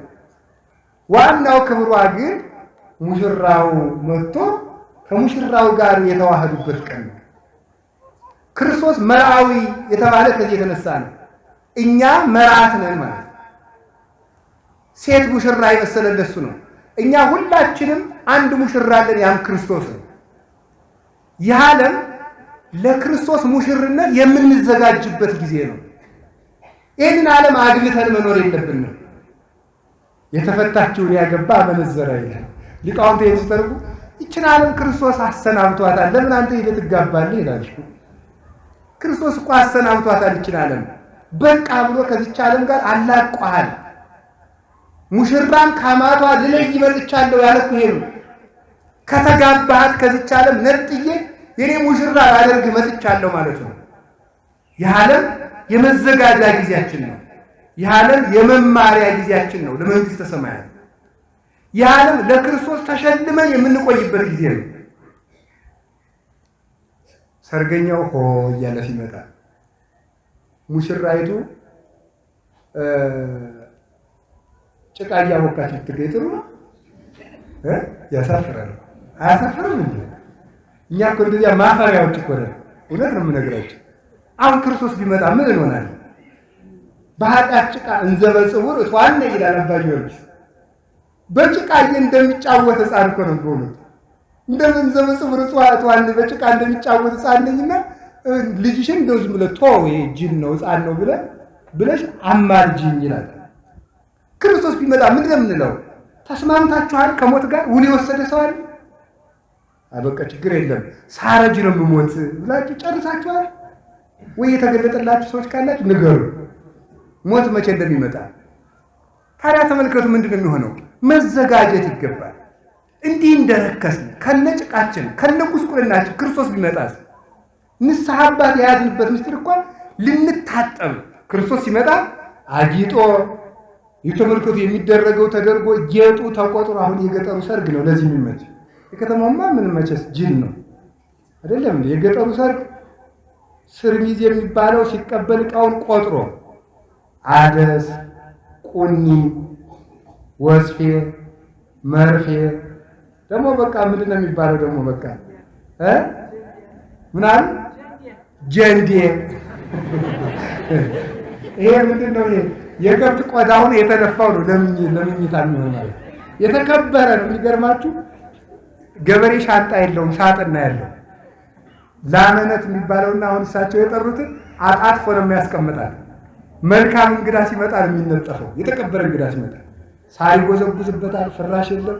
ቀድሞ እሱ ተኝቶ ይሞክረዋል። ገበሬ መመቸቱን እኮ ነው። አይወዳልታማ ጽድቅንማ ገበሬ ይጽደቃል እንጂ እዚያ በኋላ ፈትኖ እስቲ በሉ ምን ይደረጋል መቸስ እንዲያው ቆመን ዱር ከማደር ይሆናል ብሎ ያስተኛል። በዚህም አይመጸዳደቅም እንደ ከተማ ሰው። የከተማ ሰው መመጻደቅ አይደል? ዝክር ይጠራና ብሉ ብሎ ቪዲዮ መቅረጽ። ይሄ በጣም በጣም ቆንጆ ችግሩ እኮ እዚህ ላይ ነው። እናንተ ችግራችሁ እዚህ ነው። አንድ ነገር አድርጋችሁ ፎቶ ማንሳት አንድ ነገር አጋት ፎቶ ማንሳት እኛ ተቸገርን ሆኖት ማለት ነው። እንዴ አሁን እኔ እናንተ ቤት ብመጣ እርቦኝ ግጥም ያልኩ መነኩሴ ሲጸልይ ነው ሲበላ ፎቶ አይነሳም። ይቆዳል ነው ልታስብሉ ነው የምታነሱ። እናንተ ይሁላችሁ ምጽድቅ ትፈልጋላችሁ። እንደዚያ መሆን የለበትም ፎቶ ነው ማለት ነው። ስለዚህ ምንድነው እንደዚያ ነውና ተቆጥሮ ነው የሚቀበል። ከዚያች አንዲት አትጎል ከሙሽራ አንዲቱ እንዳትጎል ተደርጎ ነው የሚቀበለው። ይህ ነው ተመልከቱ። ፋልኩክሙ ለአሐዱ ምት ዘውቱ ክርስቶስ፣ ሁላችሁንም ለአንድ ሙሽራ አጭቻችኋለሁ። ባላችሁ ማን ነው አለ? ክርስቶስ ነው አለ ቅዱስ ጳውሎስ። እኛ የክርስቶስ ሙሽሮች ነን። ማጌጥ አለብን፣ በቅድስና መኳል አለብን። ምን ነው የምንኳለው? ወንጌል ናት ኩላችን። አንተ አያለው ትላለህ እውር ነህ ይላል ራዕየ ዮሐንስ ምዕራፍ 3 ላይ። የኔን ኩሉ ሰድ ወንጌል ይላሉ አባቶቻችን። ለብሻለሁ ትላለህ እርቃንህን ነህ፣ የኔን ልብስ ሰድ ልጅነት ናት። ወይ አልቀዘቀዝክ ወይ አልሞቅ። ተመልከቱ፣ ዝም ብለህ ለብ ያልክ እንደ ፊቱ ኃይል። የፊቱ መካከለኛ ነው፣ የፊት መታጠቢያ። ዝም ብሎ በደንብ ቢያፈሉት ያበልዛል ፊት። በቀዝቃዛው ደግሞ ቢያረጉት እንደው በውርጩ ደግሞ ይሸበሽባል ፊት። ለብ ያለ ይሄ ለብ ያለ ክርስትና። እንደዚህ ያለው ሊቃውንቱ ምን ይል ብሎ ተርጉሞታል ትርጓሜያቸው ላይ እንዳያስተምር ያልተማረ እንዳያስተምሩት መማር የማይፈልግ በጣም ችግር እኮ ነው። ይሁሉት ጠባይ የሌለው በሽተኛ አስቸጋሪ እኮ ታሟል። መድኃኒት ሲሰጡት ደግሞ በሙጥ የሚል ከሆነ ምን ይደረጋል? ይህ በጣም ችግር እኮ ነው። ቢያንስ ተመልከቱ፣ እርቱ ተመልከቱ፣ ከመጥቁን ተመልከቱ። ምውቀው ማኮሰ ቆሪራ እንዲሁ ወይ ቀዝቅዝ ወይ ሞቅ ይላል መጽሐፍ። ወይ ቀዝቅዝ ማለት ወይ ደንቆር ሆነኝ በል፣ ወይ ሞቅ ማለት ደግሞ ወይ ደግሞ ያወቅ ከሆነ ስትሰራውኒ ስታስተምረውኒ ካወቀው በስራኒ ካላወቀው ደግሞ ቀዝቅዝ ማለት ደንቆር ሆነኝ በል እና ሞቅ እንዳናሞቅ ሙቅ ያለው ትላለህ። ስናይ ደግሞ ቀዝቃዛ ነህ። ሙቀት ሃይማኖት የተነሳ ለዘብተኞች ቤተክርስቲያን በሚደርስባት ችግር ምንም የማይሰማ ወንበዴ ቤተክርስቲያንን ሲቀልድባት ማንም እኮ ነው ቤተክርስቲያንን እየዘረፋት ያለ። ይታወቃላችሁ እንዴ? ማንም እዚህ ውስጥ ምን ቢከፋችሁ ባይከፋችሁ የሚጨነቀኝ ከእናንተ የምፈልገው ነገር የነፍሳችሁ ድነት ብቻ ነው። እንዳትጠሉ ብዬ የምጠነቀቀው ነገር የለም እንዴ? አስራት የሚሰበስቡ አስራት የሚያስወጡ መምህራን፣ አጥማቂዎች፣ ባይታውያን አሉ እኮ። አስራት ከግለሰብ ገንዘብ እየተዋጣ ድሃ ቤተክርስቲያን እየተቸገረ ለካህናት ደሞዝ የሚከፍለው አጥቶ ገንዘብ እየተሰበሰበ ወደ እነሱ የሚላክላቸው አሉ። እንዲህ የሆነው ከምን የተነሳ ይመስላችኋል? በድንቁርናችን ምክንያት። ከደጋፊነት መውጣት አለባችሁ።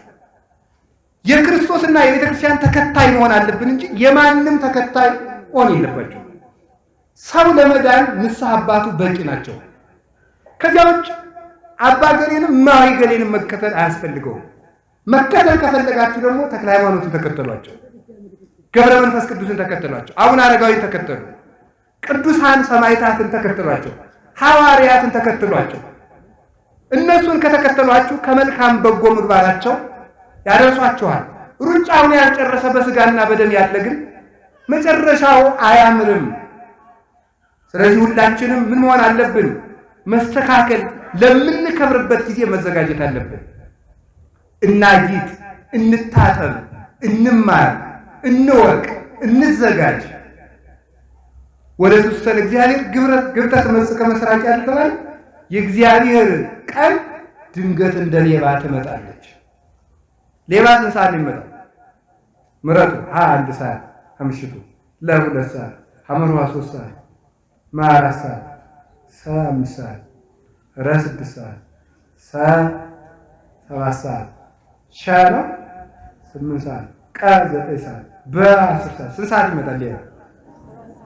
7 ሰዓት። ሌባ ናችሁ። ስንት ሰዓት ነው የሚመጣው ሌባ? አይታወቅም በሉ። አይታወቅም ማለት በጣም ግሩ። ስለዚህ ምን እናድርግ? ስንት ሰዓት ቤታችንን እንጠብቅ? በሉ እንጂ ሌሊቱን ሙሉ በሉ እንጂ። አዎ። ስለዚህ ተመልከቱ፣ ክርስቶስ መቼ ነው የሚመጣው? በ10 ዓመታችን፣ ለ20 ዓመታችን፣ አመርዋ በ50 ዓመታችን መቼ ይመጣል? በሉ ንገሩ እናንተ ሰዎች፣ መቼ ይመጣል? አይታወቅም። ካልታወቀ እናንተ መቼ ነው የምትቆርጡት? መቼ ነው የምንስተካከለው? መቼ ነው የምንታረቀው? አልታወቀም ማለት እኮ ዛሬንም ያጠቃልላል። ዛሬ ማታም ሊመጣ ይችላል ማለት እኮ ነው። አይደለም እንዴ? ምን ዛሬ ማታ አሁንም ሊመጣ ይችላል። አሁን ከመጣ ምን ይዘን የምንገኘው? የታሪክ የተዘጋጀ ነው። ከብራችሁ እንድትገኙ በክብር እንድትገለጡ ተመልከቱ። ለዚያ የሚያበቃችሁን ስራ ስሩ ሲላቸው ነው ቅዱስ ጳውሎስ ክርስቶስ በመጣ ጊዜ ክብራችሁ ይገለጣል ያለ። ሰርተን ከብረን እንድንገኝ አምላክ ቅዱሳን ይርዳል። አሜን ወልጅ። እሺ፣ ስለዚህ አንድ የተወሰነ ነገር ልጨምራችሁ። ሰው የሚከብረው በምንድን ነው የሚለውን ነገር ልናገርና እናጠቃልላለን። ሰው የሚከብረው በምንድን ነው? ሰው የሚከብረው አንድ ማክበር የሚገባን አንድ ነገር ስላለ እሱ እንድናከብር ስለፈለኩ ነው። አንደኛው ማክበር የሚገባን ነገር ሰው የሚከብረው በእግዚአብሔር ነው። ዋናው ርቱዕ ሃይማኖት የቤተ ክርስቲያን የተባለ የቤተ ክርስቲያን ልቅ እንዲህ ይላል፣ እመሰ ትፈቅድ ይፍርሁከ አጋንንት ፍርሆ ለእግዚአብሔር አምላክከ። አጋንንት እንዲፈሩ ከፈለግ አንተ እግዚአብሔርን ፍራው። በሉላችሁ አጋንንት በሉ። እሺ፣ እንዲፈሩ ከፈለክ በሉ አንተ ማንን ፍራው? እግዚአብሔርን ምን በለው? ፍራው። ዛሬ የአዲስ አበባ ሰውና የውጭ ሀገር ሰው አጋንንትን በብልሃት ለማስፈራራት እየለፋ ነው። በብልሃት ከእንትን ገዳም የመጣ መቁጠሪያ ያለ መምህር ገሌ የጸለዩበት ነው። እሱን መኪና ላይ አንጠልጥል፣ ከዚያ በኋላ አጋንንት አይቀርቡ። እንዲሁ ይገረድ። አንድ ቀን ሰዎች ተሰበሰቡን። በሉን ተው ዝም ብላችሁ እስኪ አንድ ሀሳብ ንገራችሁ። ከቃሉ ጋር ናችሁ? እግዚአብሔር ከሁላችን ጋር ይሁን። አጋንንት ከኛ የሚርቁት ሰይጣን ብናማትብ ይሸሻል አይሸሽም? እስኪ ንገሩ። አቤት ይሸሻል አይሸሽም? ይሸሻል። መልሱ አልተመለሰም። ይሸሻልም አይሸሽምም ነው መልሱ። ቆይ እንጂ መምህሩ እኮ እኔ ነው ይመስለኛል። ይሸሻልም አይሸሽምም ነው። ምንድነው የሚሸሸው? ለምንድን ነው? በቅድስና ወይም ደግሞ ሙሉ እምነት ላለው ሰው ምን ይላል? ለሌለው ሰው ምን አይሸሽም። ስለዚህ ሰው የሚጠቀመው በደንብ ልብ ብላችሁ ስሙ። ሰው የሚጠቀመው በልቡናው ዝግጅት፣ በሃይማኖቱ ጽናት፣ በልቡናው ስፋት ነው እንጂ የሆኑ ሰዎችን እየተከተለ ስለኖረ አጋንንት ሁልጊዜ ባሪያ አድርገውት ይኖራል እንጂ አጋንንት ከሱ ሊርቁለት አይችልም። አጋንንትን ማራቅ የሚቻለው በአማኙ ጽኑ እምነት ነው።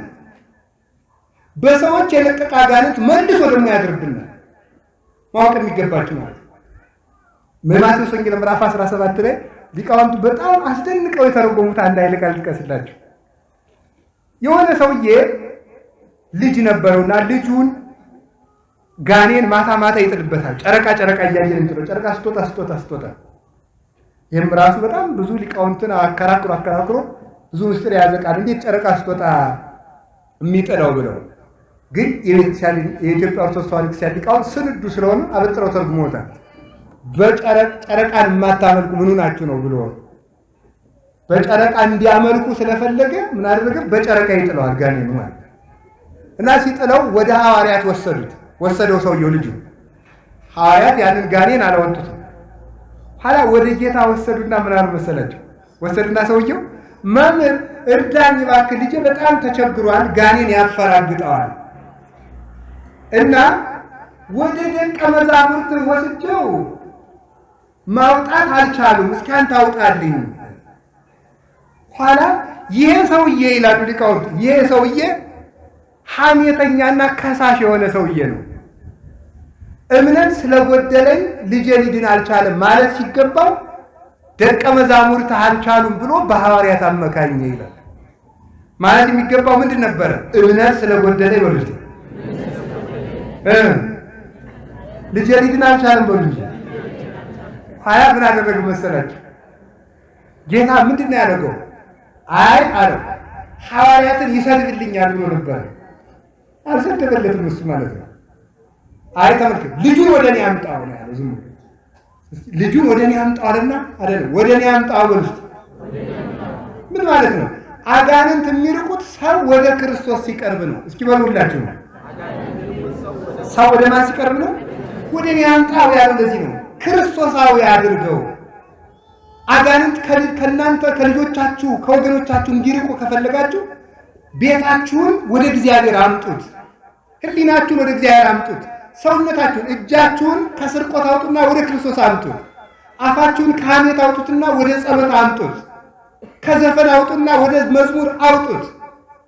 ከስካር አውጡና ወደ ቤተ ክርስቲያን አምጡት። እግራችሁን ከጭፈራ ቤት አውጡና ወደ ቤተ ክርስቲያን አምጡት። ወደ እኔ አምጡት አለ። ይልቁንስ ሐዋርያት እንዲያርገው ከምትል አንተ ወደ እኔ ና አለ። የሐዋርያት ችግር ሳይሆን የአንተ እምነት መጉደል ነው። ሐዋርያት እምነት ባይኖራቸው እንኳን ተመልከቱ፣ እሱ እምነት ቢኖረው ይድንለት ነበረ። እሱ ግን በእነሱ ነው ያመካኘው። ግን ሐዋርያት እምነት ነበራቸው። ስልጣኑን ገና ስላልተሰጣቸው በመንፈስ ቅዱስ ስላልከበሩ አጋንንቱን አላወጡትም ነበር። እሱ ግን እምነት ቢኖረው ኑሮ ፈውስ በእንተ እለ ይመጽኡ ይትፈወሱ የሚባል ፈውስ አለ። ስለሚመጡ ሰዎች ተብሎ የሚደረግ ፈውስ ማለት ነው። ስለሚመጡት ሰዎች ተብሎ የሚደረግ ፈውስ። የሚፈውሰው ሰውዬ የክርስቶስ ባይሆን እንኳን ስለመጡት ሰዎች እምነት ተብሎ ለሰውየው ፈውስ ይደረግለታል። ሰውየው ግን ፈዋሹ ግን የክርስቶስ ሕግን በአግባቡ የማይከተል ከሆነ ከፍርድ አያመልጥም። ተመልከቱ። ለዚህ ነው ተአምራት የሚያደርጉ ሰዎች ሁሉ መንግሥተ ሰማያት አይገቡም የሚባሉት። እስመ ገቢረ ተአምራት ወመንክራት ኢይድኅን እምእሳተ ገሃነም። ድንቅ ተአምራትን ማድረግ ድንቆችን ማድረግ ከገሃነም አያድንም። ዮሐንስ አፈወርቅ ባለቤቱ መድኃኔዓለም ደግሞ የማቴዎስ ወንጌል ምዕራፍ 7 ላይ ሲናገር ምን አለ? በዚያ ጊዜ ብዙ ሰዎች እንዲህ ይሉኛል፣ ምን አኮኑ በስምከ ተነበይነ፣ በስምህ ትንቢት አልተናገርንምን? አኮኑ በስምከ አጋንንተ አውጻይነ፣ በስምህ ጋኔን አላወጣንምን? አኮኑ በስምከ ሙታን አንሳይነ፣ በስምህ ሙታንን አላነሳንምን? ይሉኛል።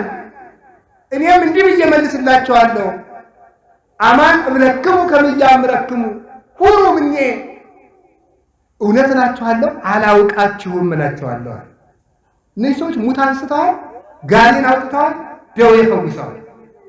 ስለዚህ ተመልከቱ፣ ጋኔን ያወጣ ድውይ የፈወሰ ብቻ ሳይሆን ሙት ያነሳ ሰው እንኳን ቢሆን መልካም ነገር ከሌለው አይድንም። ክርስቶስ ስለመጣው ሕዝብ ብሎ ይፈውስና ሰውየውን ግን በክፋቱ ይፈርድበታል። ከቃሉ ጋር ናችሁ። እግዚአብሔር ከሁላችን ጋር ይሁን። ስለዚህ ሁላችንም ማድረግ የሚገባን ምንድነው ስትሉ እኛ ማመን። ካህናት ጋኔን አሁን አንድ ካህን ልንገራችሁ፣ አንድ ማንኛውም ቄስ ማለት ነው የመነኮሰ የሚሆን ያገባ ብቻ መስቀል ያለው ቄስ ቅስና ያመጣለት 4 ስልጣን ይሰጠዋል።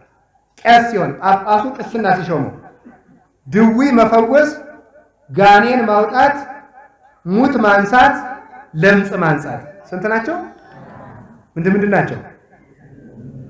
ድውይ መፈወስ፣ እሺ፣ ለምጽ ማንሳት፣ ጋኔን ማውጣት እና ሙት ማንሳት። ይሄ ለማንኛውም ቄስ ስልጣን አለው። ይሄ ለማንኛውም ቄስ እዚህ ያሉት ንስሐ አባቶቻቸው የ4ቱ ስልጣን አላቸው። ኋላ ግን ንስሐ ልጆቻቸው ወይም ህዝቡ እምነተ ጎደሎ ከሆነ እንደው ፈቂ ነው ቄስ እየዘገየ እንኳን መቼም ለክርስትናውና ዝክር እንዲባርክልኝ ነው እንጂ እሱ እንደው እኔ እንደው ይፈውሰኛል ብዬ ወይም ምን እንደው መጠረጥረው ነገር የለም የምትል ከሆነ አትድንም። እምነት ካላችሁ ደግሞ ለምን ወንበዴ አይሆንም? ያድናቸዋል። እምነት ካላችሁ እና የካህናት ስልጣን በህዝቡ ላይ የማይሰራበት ምክንያት ህዝቡ የተለየ ታምር እየተከተለ የሆኑ ሰዎች አድናቂ የሆነበት ምክንያት ለምን ይመስላችኋል? እምነት ስለሌለን ነው። ሙሉ እምነት ስለሌለን ነው። የካህናት ስልጣን አረባን ያለው እንጂ ማርቆስ 16 ላይ እንደተቀመጠው ለሐዋርያት አጋንንት አውጽኡ ሙታነ አንስኡ እለ ለምጽ አንጽሑ ዱያነ ፈውሱ ብሎ አራቱን ሰጥቷቸዋል። ለሐዋርያት የሰጠው ስልጣን የሐዋርያት ልጆች ለሆኑ ካህናት ሁሉ አላቸው ማለት ያላቸው። ስለዚህ ስለምንጠራጠር ግን እንዴ ከቃሉ ጋር ናቸው። አንድ ሰው ነበር ይገርማቸዋል እና 13 ወንበዴዎች ሆነው ሊዘርፉት ሄዱ። ስንት ናቸው? ሰውየው ምን ብሎ አሰበ መሰላቸው? ጌታ 12ቱን ሐዋርያት አስከትሎ መጣ እኔ ቤት አለ ሰውየው ባሳው ነው። ከዛ ምን አለ? ከመካከላችሁ ጌታ የትኛው ነው ልስገድለት አላቸው። አላ እነሱ ይህ ሰውዬ ምን እያለ ነው ብለው ሊዘርፉ ነው የመጡት። እግራቸውን አጠባቸው። እግራቸውን አጥፎ የታመመ ሰው ነበረ። በእምነት የወንበዴዎችን ጣሪ ከታመመ ሰው ላይ ደፋው፣ ዳነለት። የወንበዴ እግር አጥቦ ማለት እሱ ምክንያቱም እሱ ሲያምን ማን ብሎ ነው ያመነው? ክርስቶስ ብሎ ነው ያመነው። ይሄን ሰውዬ ያዳነው ወንበዴው ነው ክርስቶስ ነው? ክርስቶስ ነው የፈወሰው ማለት። እኛ ወንበዴ ብንሆንባችሁ እንኳን እምነት ካላችሁ ትድናላችሁ።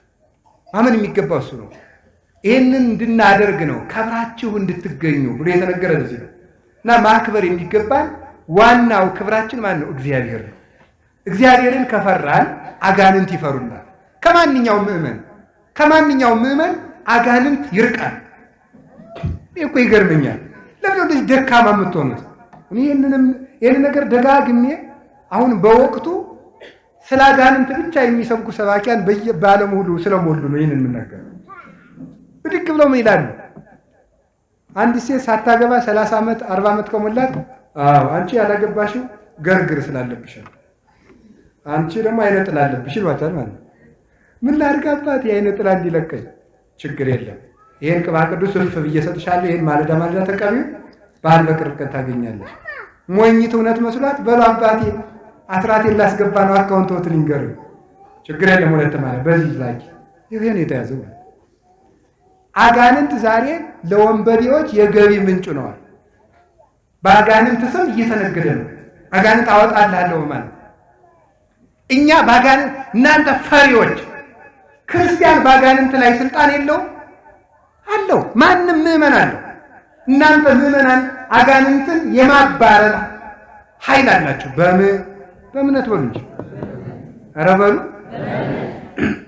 ኩሎ እቅድ በዘውእቱ አክህለኒ ክርስቶስ። ቅዱስ ጳውሎስ ፊልጵስዩስ ምዕራፍ 4 ቁጥር 13 ላይ ኃይልን በሚሰጠኝ በክርስቶስ ሁሉን እችላለሁ በሉ እስኪ ሁላችሁ። ኃይልን በሚሰጠኝ በክርስቶስ ስንቱን እችላለሁ? ሁሉን እችላለሁ። ሁሉ ጋኔን ከሁሉ ውስጥ የለም እንዴ? አለ የለም? ሰይጣን ከሁሉ ውስጥ የለም አለ። አጋንንትን ማባረር ይቻላል። እናንተ አማትማችሁ እኔ በክርስቶስም ተጠምቄ አምኜ የምኖር ሰው ጋኔን በእኔ ላይ ስልጣን ሊኖረው አይችልም ብላችሁ ማመን አለባችሁ። ደግሞ ከፈለጋችሁት ይመጣላችኋል። የለም አለብኝ እኔ አለብኝ ይላል አንዳንዱ ሰው። እኔ አሁን ብዙ ምዕመናን ልጅ ጋኔን አለብኝ አትበሉ ስል የለም አለብኝ እንደው አለብኝ ይላል። እሺ ይሁንላችሁ። እንዲህ ቃላችሁ ይደረግ አለብኝ ትላላችሁ። እኔ በግድ ስለ እግዚአብሔርን ከፈራችሁ ጋኔን ይፈራችኋል። አንድ ሁለተኛ አረታዊ ማለት እናንሰራለን። ሰይጣን እንደ ክፉ ባለዳ ነው ይላል። እንደምንድን ነው? ምን አላችሁ? ቸር አበዳሪና ክፉ አበዳሪ አለ አይደል? ቸር አበዳሪ አበድሮ አልችል ብዬ ስል አረ ላንተ ሳትሄድ እንኳን ለኔ ይላል። ያኛው ግን ጧት ይመጣና ያችን ነገር ፈለካት፣ ማታም ይመጣና ያችን ነገር ፈለካት።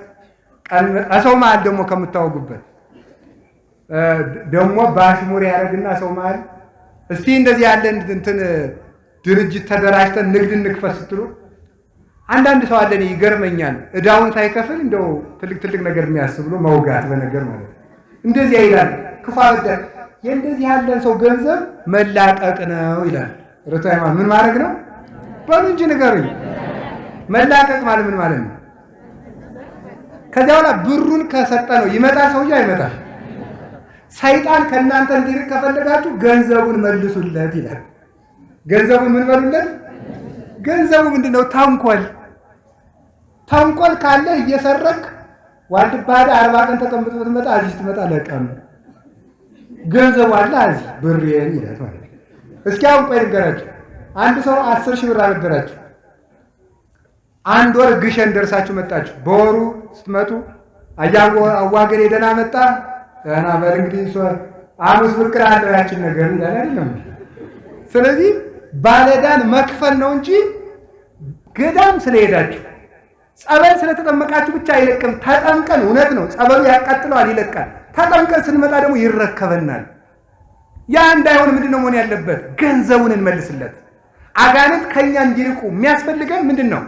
እግዚአብሔርን በሙሉ ልብ ማመን፣ የሰይጣንን ገንዘብ መመለስ። ከዛ የሚያስፈልገን ደግሞ ምንድነው? እግዚአብሔርን መፍራት፣ እግዚአብሔርን በሙሉ ልብ ማመን እና ገንዘቡን መመለስ። እነዚህ ያለው ሰው አጋንንት ሊርቁት አይችልም። ምዕመናን ራሳቸው ዮስቴና የምትባል ቅድስት ሴት ነበረች። ማን አልኳችሁ? ዮስቴና እናቺ ቅድስት ዮስቴና መስከረም 21 ስንክሳር ያለች እናት ናት። የአንድ ንጉሥ ልጅ ይወዳታልና ማግባት ፈለገ። እሷ ደግሞ እሱን ማግባት አልፈለገችም። ሰውየው ማግባት ስላልፈለገች ጠንቋይ ሄደ። ከዚህ በኋላ ጠንቋዩ አምጣልኝ ዮስቴናን እኔን እንድትወደኝ አድርግ አለው። ብር ተከፈለው። ይሻል ዮስቴና ትጸልያለች። ስትጸልይ የልጁን የክፉ ፍቅር በእሷ ልብ ለመዝራት ሲሄድ ጋኔኑን አቃጥላ ትሰደዋለች በዳዊት። ምዕመን ናት እኮ ታናሽ ብላቴና ነው። ኋላ ምን አደረገ መሰላችሁ?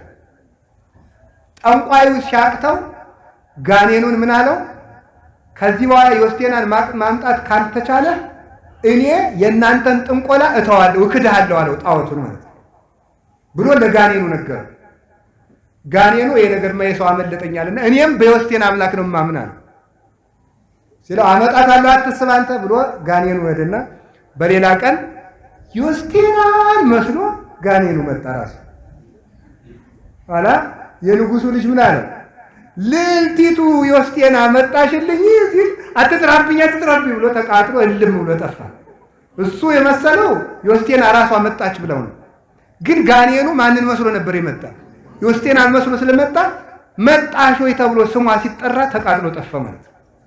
ክርስቲያን ባጋንንት ይፈራል። ጌታ የማቴዎስ ወንጌል ምዕራፍ 17 ቁጥር 21 ላይ ሲናገር እንዲህ ብሎ ነው የተናገረ። ለመብክሙ ሃይማኖት መጠነ ህጠተ ሰናፒ፣ የሰናፍጭ ቅንጣት ያህል እምነት ቢኖራችሁ ወትብልዎ ለዚህ ደም ፍልስም ዘየ። ተመልከቱ ሀበካሃ ይፈልስ። ይሄንን ተራራ ተነቅለ ወዲያ ማዶ ተተከል ብትሉት ይሆንላችኋል። ይሄን ሊቃውንቱ ምን አሉ? ተራራ የተባለ ሰይጣን ነው። ተራራ ከፍ ያለ እንደሆነ ሰይጣንም ራሱን ከፍ ስለሚያደርግ በትዕቢቱ ተራራ ተብሏል። ፍጹም እምነት ያለው ሰው አጋንንት በሱ ላይ ርስት የላቸውም። ስለዚህ ከዚህ በኋላ እኔ ነግሬያቸዋለሁ፣ ራሳችሁን ፈርማችሁ ለአጋንንት አትሽጡ። ዳዊታችሁ እንድገቡ ንስሐ ከገባችሁ ከቤተ ክርስቲያን ስርዓተ አምልኮ ካልተለያችሁ አጋንንት በእኛ ላይ ስልጣን የላቸውም። ስለዚህ እግዚአብሔር በረከቱን ያሳድርብን። እንዲህ ከብረን እንድንኖር ክብራችን እግዚአብሔርን ከመተው ይሰውረን እግዚአብሔር። አጋንንት መጫወቻ ያደረጉን ክብራችን ትተን፣ ክብራችን እግዚአብሔር ነው። እንዲህ ይላል እግዚአብሔር በኤርምያስ ላይ አድርጎ ሕዝቤ ክብሩን ለማይረባ ነገር ለወጠ ይላል። እስኪ በሉ ሕዝቤ በሉ።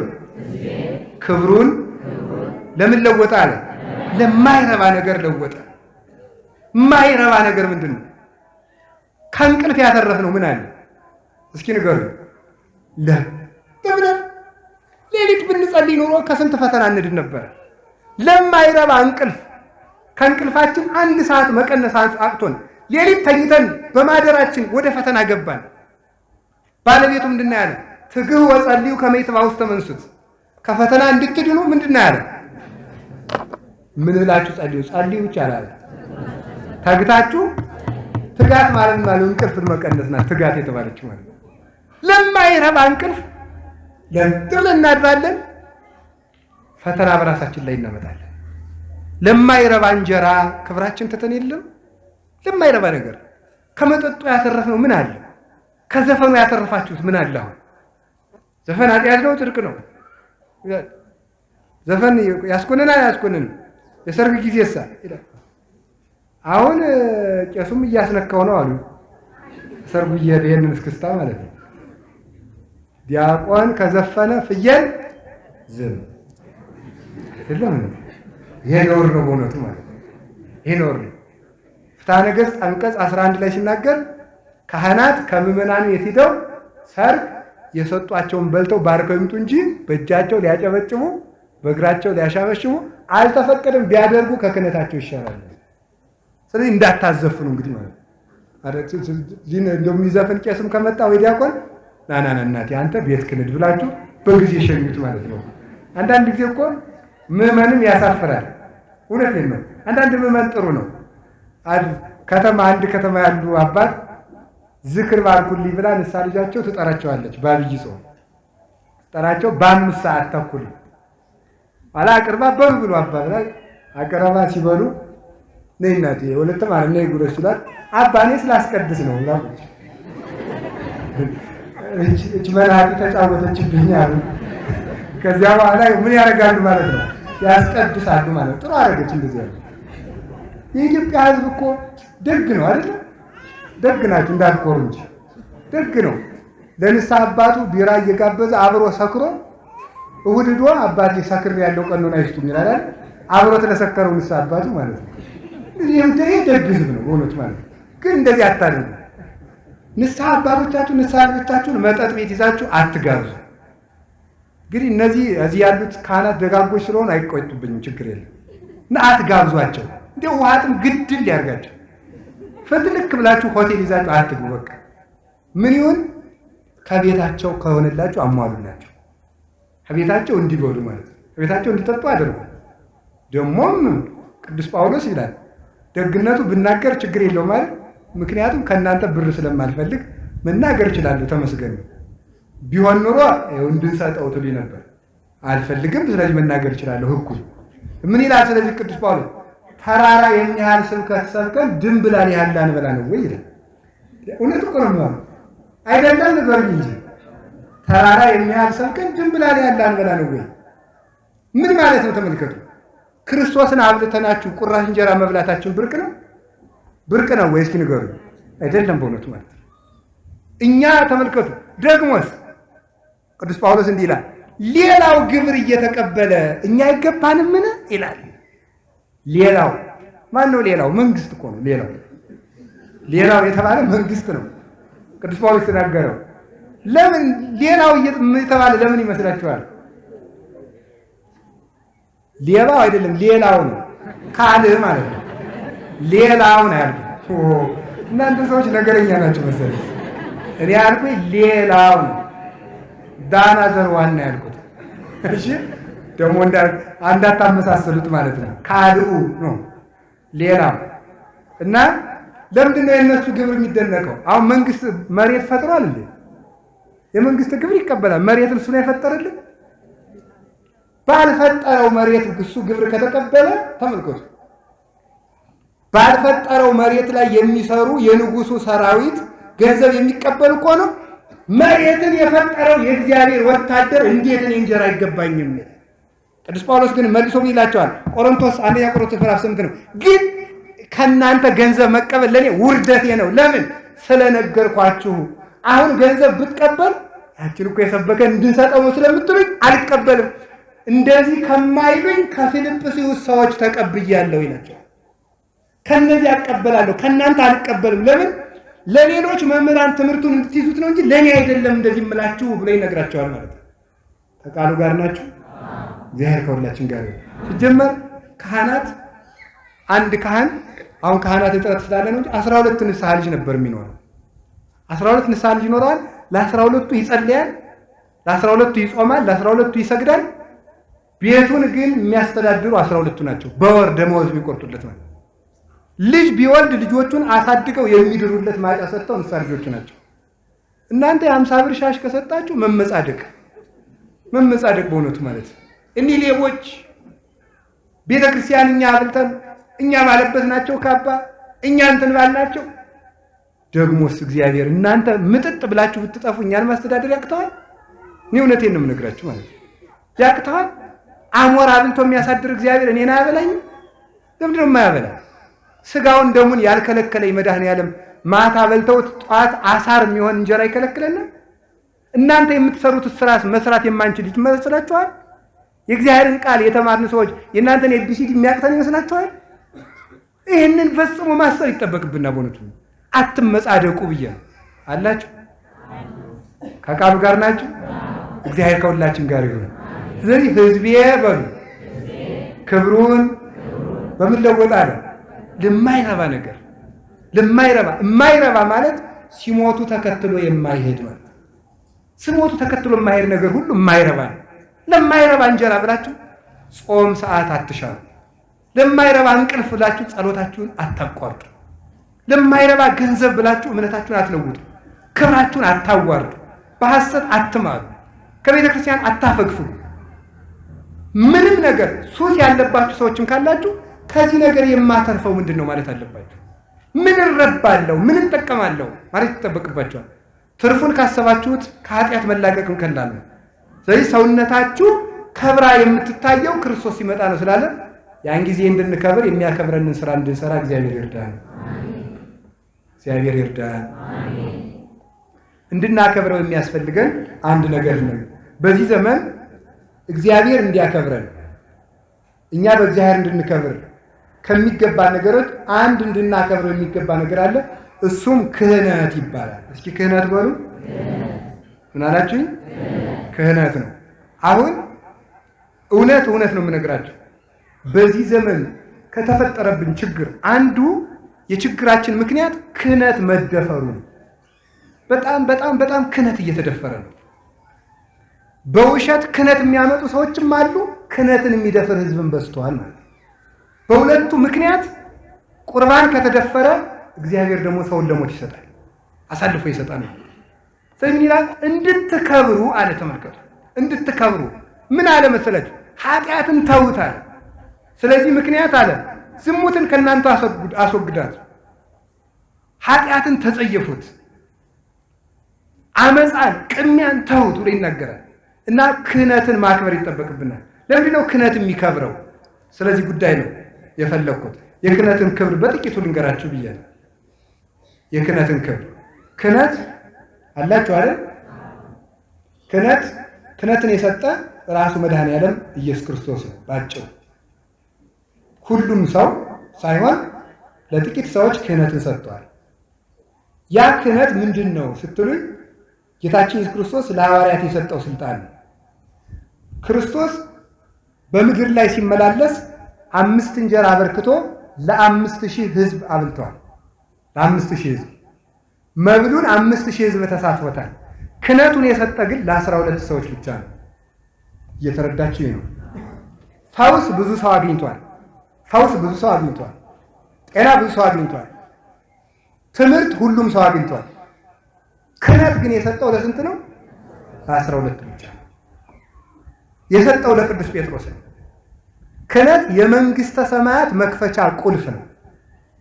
የማቴዎስ ወንጌል ምዕራፍ 16 ቁጥር 19 ላይ እንደተቀመጠ ወወከ መራውተ ዘመንግስተ ሰማያት፣ የመንግስተ ሰማያት መክፈቻ ቁልፍ እሰጥሃለሁ፣ በምድር ያሰርከው በሰማይ ይታሰራል፣ በምድር የፈታኸው በሰማይ ይፈታል ብሎ ተናግሯል።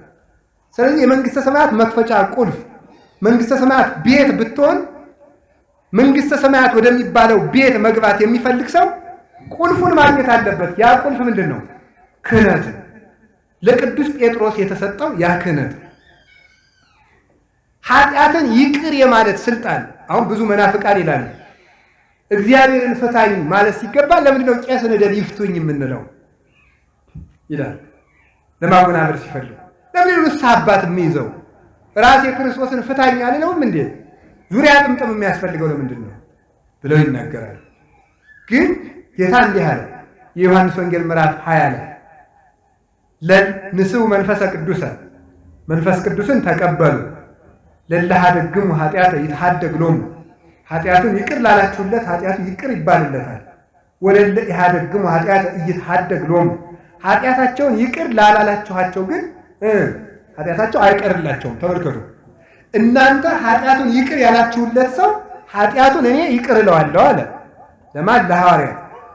እናንተ ኃጢአቱን ይቅር ያላላችሁትን ሰው ደግሞ እኔም ኃጢአቱን ይቅር አልለውም ማለት።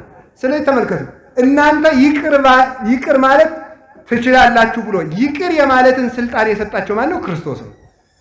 ክርስቶስ ሐዋርያትን ይቅር ማለት ትችላላችሁ ካላቸው ይቅር የማለት ስልጣን የተሰጠውን ሰው ሂጄ ይቅር በልኝ ማለት እችላለሁ? አልችልም? ይቻላል። ምክንያቱም ይቅር በል ብሎ የሰጠው ማን ስለሆነ ነው? ክርስቶስ ስለሆነ።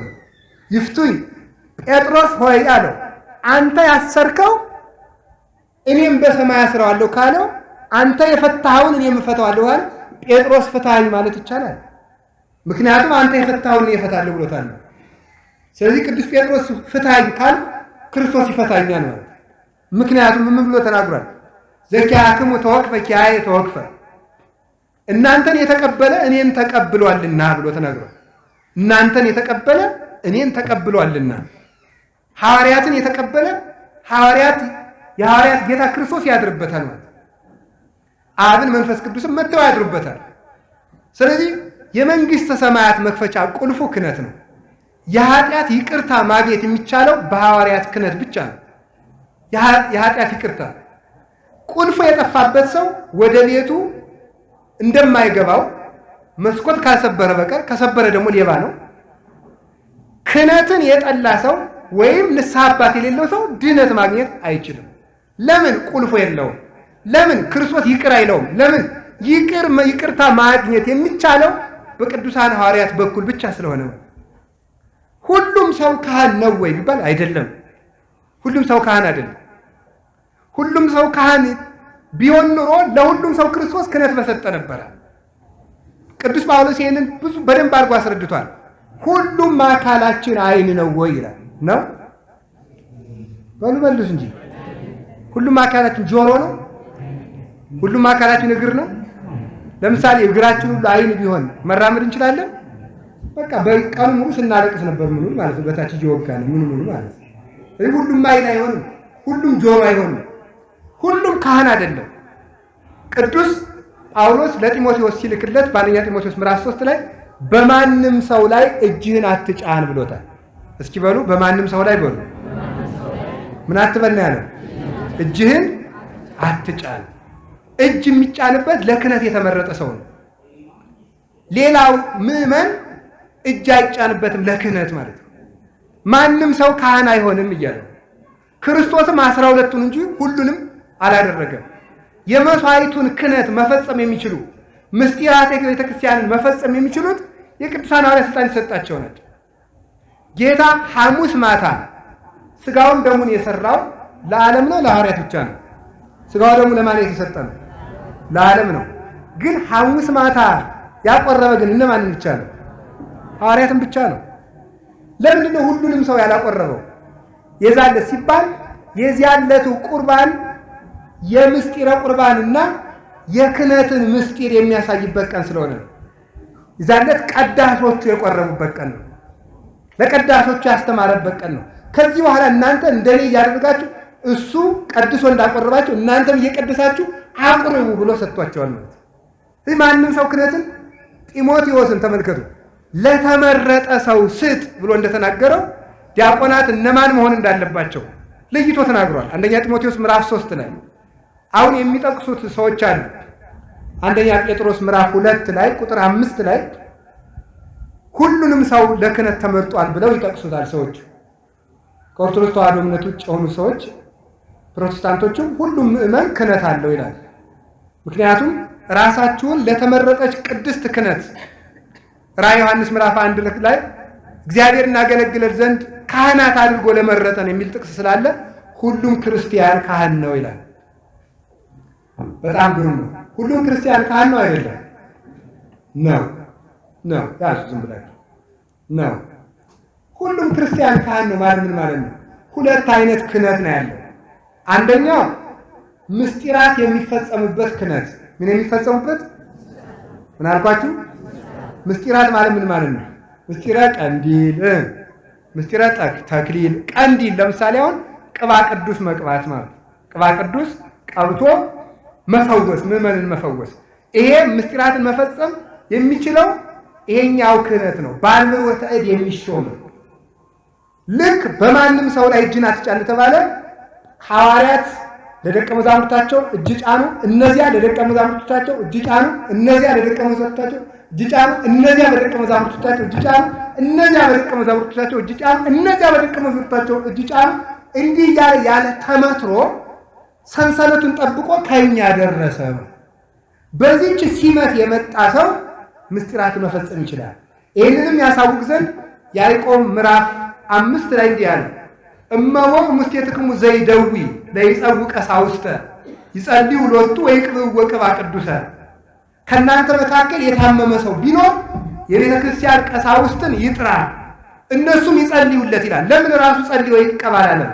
የቤተ ክርስቲያን ቀሳውስት ምስጢራትን መፈጸም የሚችሉት በአንብሮተ እድ የተሾሙ እጅ ተጭኖባቸው የተሾሙ ካህናት ናቸው። ማቁረብ የሚችሉ ሹመት የተሰጣቸው የምስጢር ካህናት ናቸው። ሁሉም ሰው ማቁረብ አይችልም። ይሄ የተሰጣቸው ናቸው። ይሄን የሰጠው ደግሞ የማቴዎስ ወንጌል ምዕራፍ 26 ላይ ለ12 ሐዋርያት ብቻ ነው ሐሙስ ዕለት ያቆረባቸው። ያስተማረው ሕዝብ በሙሉ ቁርባን አልቆረበም ይዛለት።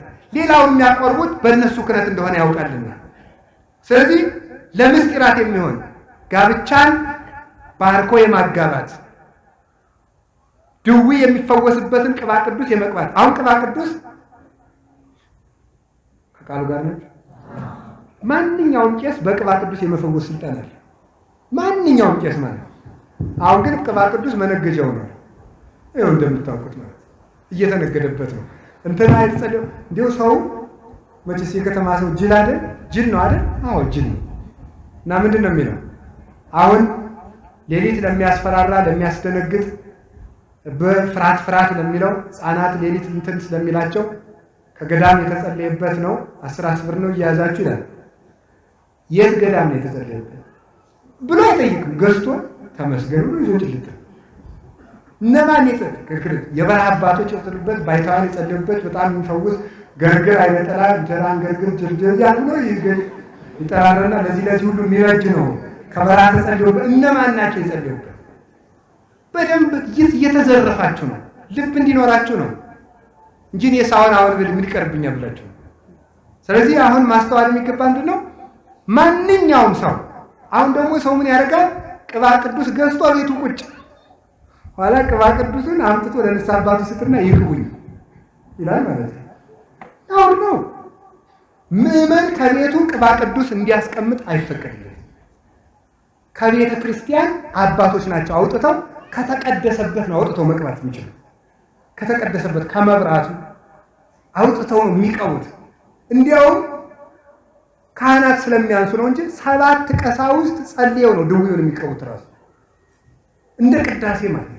5ቱ ተሟልተው እንደሚቀድሱ የቤተ ክርስቲያን ቀሳውስትን ይጥራ ተብሎ ተጠርቷል፣ ተነግሯል። ማቅረብ የሚችሉ እነዚህ ናቸው። ስለዚህ ማቅረብ፣ ማጥመቅ፣ አጥምቁ የተባሉ ሐዋርያት ናቸው። ማንኛውም ክርስቲያን ማጥመቅ አይችልም። ይሄ ክህነት የለውም። እጅ ተጭኖበት በአንብሮተ እድ የተሾመ ሕጉን ያሟላ 4 ነገሮች አሉት ራሱ። መጀመሪያ የተማረ ንጽሕና ያለው የተፈተነ፣ ከዚያ የተሾመ፣ ከዚያ የተላከ 4ቱን ያሟላ ነው ቄስ የሚባል። ይማራል ከምን? ከመምህራን እይኩን አሐዱ ቀሲሰ ዘኢያእመረ መጻሕፍተ አምላካውያተ ወፈድፋደሰ አርባዕተ ወንጌላተ። አምላክ ወዶ ያጻፋቸውን ብሉይና ሐዲስን ያልተማረ ሰው ቄስ እንዳይሆን ይላል መጽሐፍ። ቅስና እንዳይሰጠው ብሉይና ሐዲስ ያልተማረ እንዳይሰጠው ተብሏል። አሁን የት እንደመነኮሱ የማናውቃቸው የት እንደተማሩ እንዳልማናውቃቸው መጥተው ቤተክርስቲያንን ይነዱታል። ይነዙ እንደበግ የት ተማራችሁ? ገልጦልኝ እግዚአብሔር ገልጦልኝ እንደው ነው። ሐዋርያትን ታዲያ 3 ዓመት ለፍቶ ያስተማረ አይገልጥላቸውም ነው? ሐዋርያትም እኮ ተምረው ነው። ሐዋርያት ከክርስቶስ 3 ዓመት ተምረው ከሆነ የተሾሙ ምንም ሳትማር ለአንተ የሚገልጥልህ ለምንድን ነው? ነውር አይደለም እንዴ? ለቅዱስ ጳውሎስ ገልጦለት ይላል። ደግሞ አውቆ ሌባ ነበርክ እኮ አንተ ምንድነው? ከመቼ ዕለት ወዲህ ነው ደግሞ አንተ እንደዚህ ያውቀው ደግሞ እንዳንለው እግዚአብሔር የኃጢአተኞች አምላክ ወንበዴዎችን እነ ቅዱስ ጳውሎስን የጠራ አምላክ እኔንም ጠራ ይላል። ወዴት ጠጋ ጠጋ። ቅዱስ ጳውሎስ እኮ 46 የብሉይ ኪዳን መጽሐፍ የተማረ ሊቅ፣ በተማረው ላይ ነው ሐዲስ የጨመረለት። ስለዚህ መማር አንዱ መስፈርት ነው። የተማረው ደግሞ ይመረጣል። ምንድን አኮ አንተሙ ዘሐሬኩሙኒ አላ አነ ሐሬኩክሙ ወእሬሰክሙ ከመ ትሁሩ ወፍሬ ትፍሬዩ ወውቱ ፍሬክሙ ይነብር ለዓለም። ዮሐንስ ወንጌል ምዕራፍ 15 ላይ እናንተ አልመረጣችሁኝም እኔ መረጥኳችሁ እንጂ። ክህነት በእግዚአብሔር ምርጫ ነው እንጂ ሰው እኔ ካህን ልሁን ብሎ ካህን መሆን አይችልም። እግዚአብሔር ይመርጠዋል። እናንተን እልካችኋለሁ አለ እንድትሄዱ። አያችሁ፣ አስተማራቸው። ያስተማራቸውን መረጠና ምን አደረጋቸው? ሾማቸው። ሾመና ምን አላቸው? ወእሬሰክሙ ከመ ትሁሩ፣ አነጻቸው፣ ቀደሳቸው፣ አስተካከላቸው፣ እምነት መሰረተላቸው፣ ጥበብ አስታጠቃቸው፣ ኃይልን ሰጠና ከዚያ ምን ላካቸው። አሁን አንድ ካህን ከየት ነው የተማረ? ማን ጳጳስ ነው የሾሙት? በምን ምክንያት ነው የተሾመ? ማን መርጦ ሾመው? ማን ላከው ተብሎ ሊነገር ይገባል። ማን ላከው ተብሎ። ስለዚህ ክርስቶስ መረጠ፣ አስተማረ፣ ሾመ፣ ላከ፣ አጥምቆ አለ። የማቴዎስ ወንጌል ምዕራፍ 28 ቁጥር 19 ላይ ዓለምን ሁሉ ሂዱና አስተምሩ አጥምቁ አለ። የማጥመቅ ስልጣን የሰጠው ለ12 ሐዋርያት ነው። ጌታችን እስከሚሰቀልና እስከሚነሳ ድረስ ለሕዝብ ሁሉ ተገልጦ ያስተምር ነበረ። ከትንሣኤ በኋላ የተገለጠ ግን ለሐዋርያት ብቻ ነው። ለምን? ለምስጢራተ ቤተክርስቲያንና ለሥርዓተ ቤተክርስቲያን በሚያስፈልግ ጉዳይ ላይ ነው ለእነሱ ጋር 40 ቀን እስከሚያደርግ ድረስ የቆየ። ስለዚህ እናንተ ዓለምን እንድታጠምቁ ስልጣን ሰጥቻችኋለሁ ያለ ቀድሞ አይደለም፣ ከተነሳ በኋላ ነው። ለምን? ሁሉም ሰው እኔም የማጥመቅ ስልጣን ተሰጥቶኛል እንዳይል ለሐዋርያት ብቻ ነው ያላቸው። ኃጢአትን ይቅር በሉ የሚለውን ቃል ለሐዋርያት የነገራቸው ከተነሳ በኋላ ነው። ለምን? ሁሉም ሰው እኔም ኃጢአትን ማስተስረይ ይችላለሁ እንዳይል ነው። ስለዚህ ይሄ ክህነት የተሰጠው ለተመረጡ አባቶቻችን ነው። ሐዋርያት ነበር ያጠምቁ የነበሩት። የሐዋርያት ደቀ መዛሙርት ከሆኑ ደግሞ ሐዋርያት የሾሟቸው ነው ያጠምቁ የነበሩት። ከዚህ የተነሳ ነው። ከቃሉ ጋር ናችሁ? ከቃሉ ጋር ናችሁ? እግዚአብሔር ከሁላችን ጋር ይሁን። ጢሞቴዎስን ሾሜላችኋለሁ፣ ቲቶን ሾሜላችኋለሁ እያለን የሚላቸው ለምን ይመስላችኋል? እገሌን ሾሜላችኋለሁ የሚለው ለምንድን ነው? ሁሉም ክርስቲያን በራሱ ጸጋን ገንዘብ ማድረግ ስለማይችል ነው። እይክል ሰውነ ሲያጸጋ ለሊሁ፣ ሰው ለገዛ ራሱ ጸጋን ገንዘብ ማድረግ አይችልም በካህናት። ሁለተኛው ክህነት የምን ክህነት ይባላል? ይሄ ማሰር፣ መፍታት፣ ፈቶ መቅበር፣ ክርስትና ማንሳት፣ ማጥመቅ፣ ማቅረብ፣ ማጋባት፣ መፈወስ፣ እንደዚህ ያለው ክህነት ያላቸው በድንግልና ዲቁና ለተሰጣቸው ሰዎች፣ ለተማሩ፣ ለተመረጡ፣ ለተሾሙ። እሱ ሐዋርያትን ሾመ። ሐዋርያት የሾሙትን ሥርዓተ ክህነት ይዞ ለመጣ ማለት ያ ቁልፍ የተሰጠው ሰው እሱ ይሄንን ያደርጋል። ከዚያ ሰው ምን ቀረ? የሕዝቡ ክህነት አለ። የእናንተ ክህነት ልንገራችሁ ብያለሁ። የሕዝቡ ክህነት ምንድን ነው ሲባል ተክህን አገለገለ ነው። ካህን ምንድን ነው? አገልጋይ ነው። ካህን አገልጋይ ነው። አላችሁ የላችሁ? አላችሁ? እግዚአብሔር ከሁላችን ጋር ይሁን። ሕዝቡ ክህነት አለው። ሴቱም ወንዱም እኩል ክህነት አላችሁ። በዚህ ደስ ይበላችሁ። ያ ክህነት ምንድን ነው? ለማገልገል ነው። ለማገልገል ነው። ምንድን ነው የምናገለግለው? እግዚአብሔር ለማገልገል ሁሉም ሰው ካህን ነው። ካህን ማለት አገልጋይ ነው። የግዕዝ ቃል ነው። ካህን ማለት አገልጋይ ማለት ነው። ስለዚህ ይህንን ተሸክሞ መምጣት ማገልገል ነው። የታመመ መጠየቅ ማገልገል ነው። የታሰረ ማስፈታት ማገልገል ነው። አረጋውያንን መጦር ማገልገል ነው። ማስቀደስ ማገልገል ነው። ለዚህ ሁሉም ሰው ካህን ነው ይላል። ሌላው ክርስቶስን መስዋዕትን አድርጎ ለማቀበል ያኛው የሲመቱ ክህነት ወይም ደግሞ የአምልኮተ እዱ ክህነት ሲያስፈልግ ራስን ለመሰዋት ግን ሰው ለራሱ ካህን ነው ይላል። ማንን ለመሰዋት አልኳቸው? ራስን ለመሰዋት ይላል። ይህንን የተረጎመው ቅዱስ ዮሐንስ አፈወርቅ ተግሳጹ ላይ ነው የተረጎመው። የቅዱስ ጳውሎስን ሮሜ 12 ምዕራፍ 12 ቁጥር 1 ላይ ወንድሞቻችሁ ላይ ሆይ ሰውነታችሁን ንጹሕና ነውር የሌለበት መስዋዕት አድርጋችሁ ለእግዚአብሔር ታቀርቡ ዘንድ ለምናችኋለሁ ይላል። ሰውነታችሁን ንጹሕ መስዋዕት አድርጋችሁ ታቀርቡ ዘንድ ስለዚህ ሰው ራሱን ለማቅረብ ራሱን ለመሰዋት እንደውም ምን ይላል? እንደ ብሉይ ኪዳን ሰዓት ይረዝማል ጨርስ ሌላ ጉባኤ አለኝ እንደውም እንሂድ የሚል መልእክት እየታየ ነው። ስለዚህ ምንድነው በብሉይ ኪዳን በግ ነበር ነው ሳይት ወይፈን ነበርና ምን ይባላል? ድንጋዩ ይጸፈጸፋል። ከድንጋዩ ላይ ደግሞ ምን ይደረግበታል? እንጨት ይረበረባል፣ በጉ ይታረዳል፣ እዚያ ላይ ይደረጋል። ከዚያ ሊቀ ካህናቱ ያቀርባውና እሳት ከሰማይ ወርዶ ይበላዋል። በዚያ መስዋዕቱን ተቀበለው ይባላል። ስለዚህ ምን ይባላል? ዛሬ ግን ይላል እንደ ምድጃው እንደ ድንጋዩ ልብ ነው ይላል። እንደ ድንጋዩ ልብ ነው።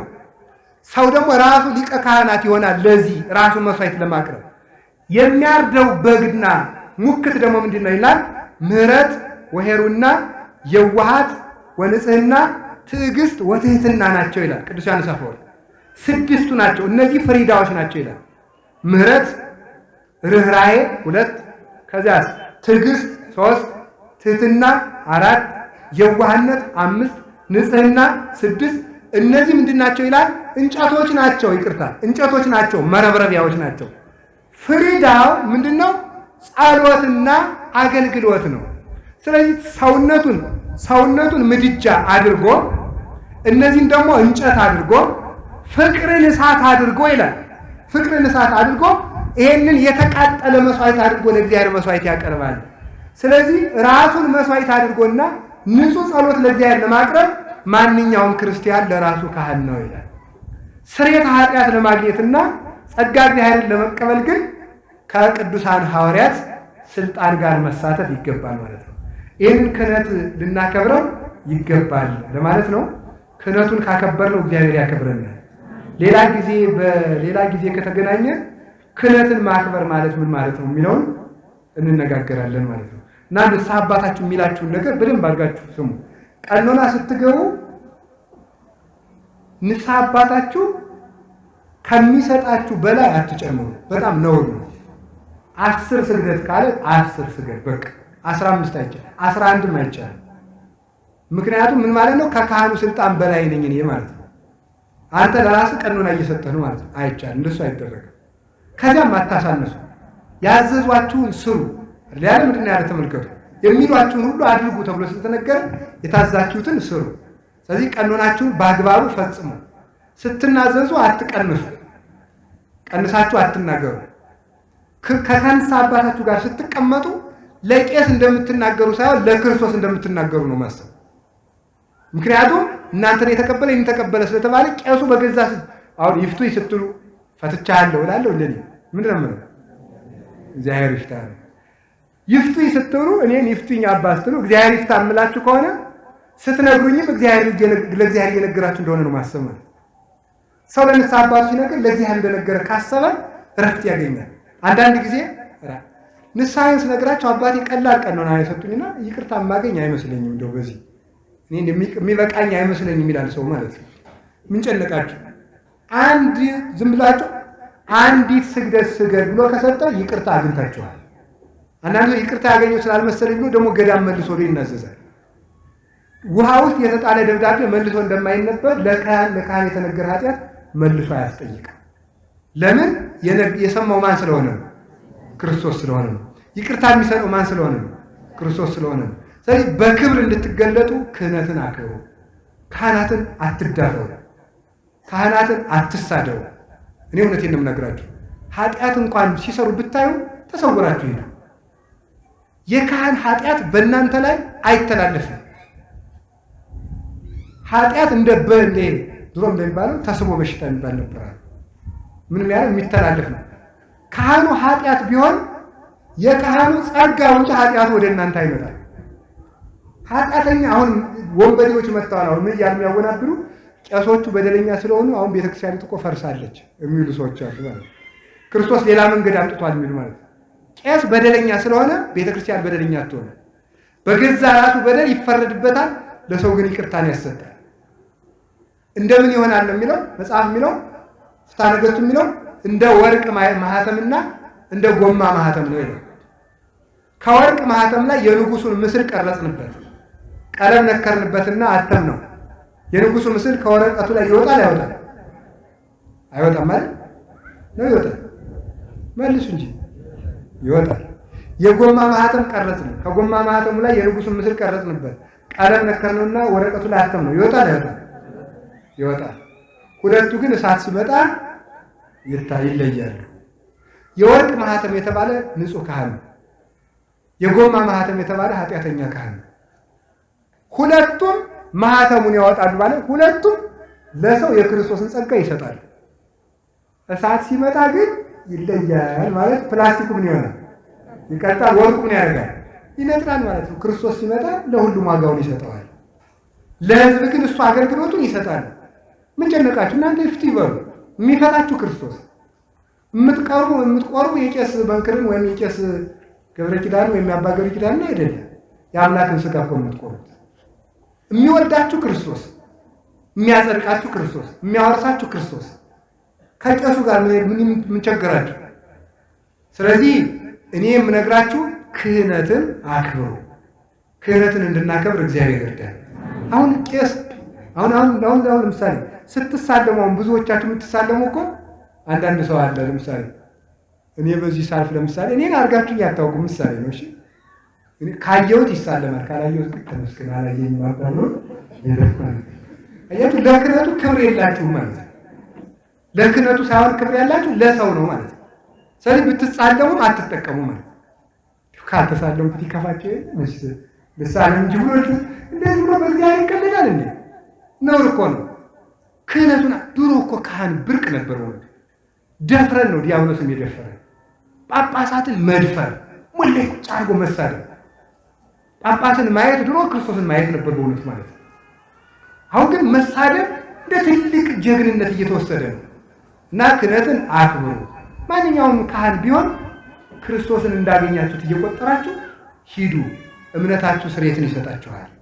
እናንተን የሰረቃችሁ ቄስ እንኳን ቢሆን ዝም ብላችሁ ተሳለሙት ነው።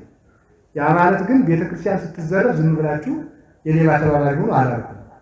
ግን ማለት መፈልጌ ነው በካህን ኃጢአት ህዝብ አይጎዳም። ሰው የዘራውን ነው የሚያጭደው። እስኪ በሉ ወኩሉ ጾሮ ይጸውር በሉ ሲግዝም በሉ አንዳንድ ቀን ወኩሉ በሉ ጾሮ ይጸውር ድገሙ እስኪ ድገሙ። ይሄንን ሳይረሳ ዛሬ ወር ላገኘው ሰው ሸልማለሁ። ወኩሉ በሉ ጾሮ ይጸውር ድገሙ ድገሙ ድገሙ። ወኩሉ ጾሮ እንደገና ሶስተኛ ወኩሉ ምን ማለት ነው? ገላትያ ምዕራፍ 6 ላይ ነው ያለው። ሰው ሁሉ የየራሱን ሸክም ይሸከማል ማለት ነው። ሰው ሁሉ ወልኪ የየራሱን ሸክም። ስለዚህ ቄሱ ኃጢአት ከሰራ ኃጢአቱ የማን ሸክም ነው? የራሱ። የሱ ሸክም ለኛ አይተላለፍብንም። ለኛ የእግዚአብሔር ቸርነት ይሰጣል። ራሱ የራሱን ሸክም ይሸከማል። ግን ደግሞ ለኛም ጸልዩልን። እግዚአብሔር በይቅርታው በቸርነቱ ያስበን።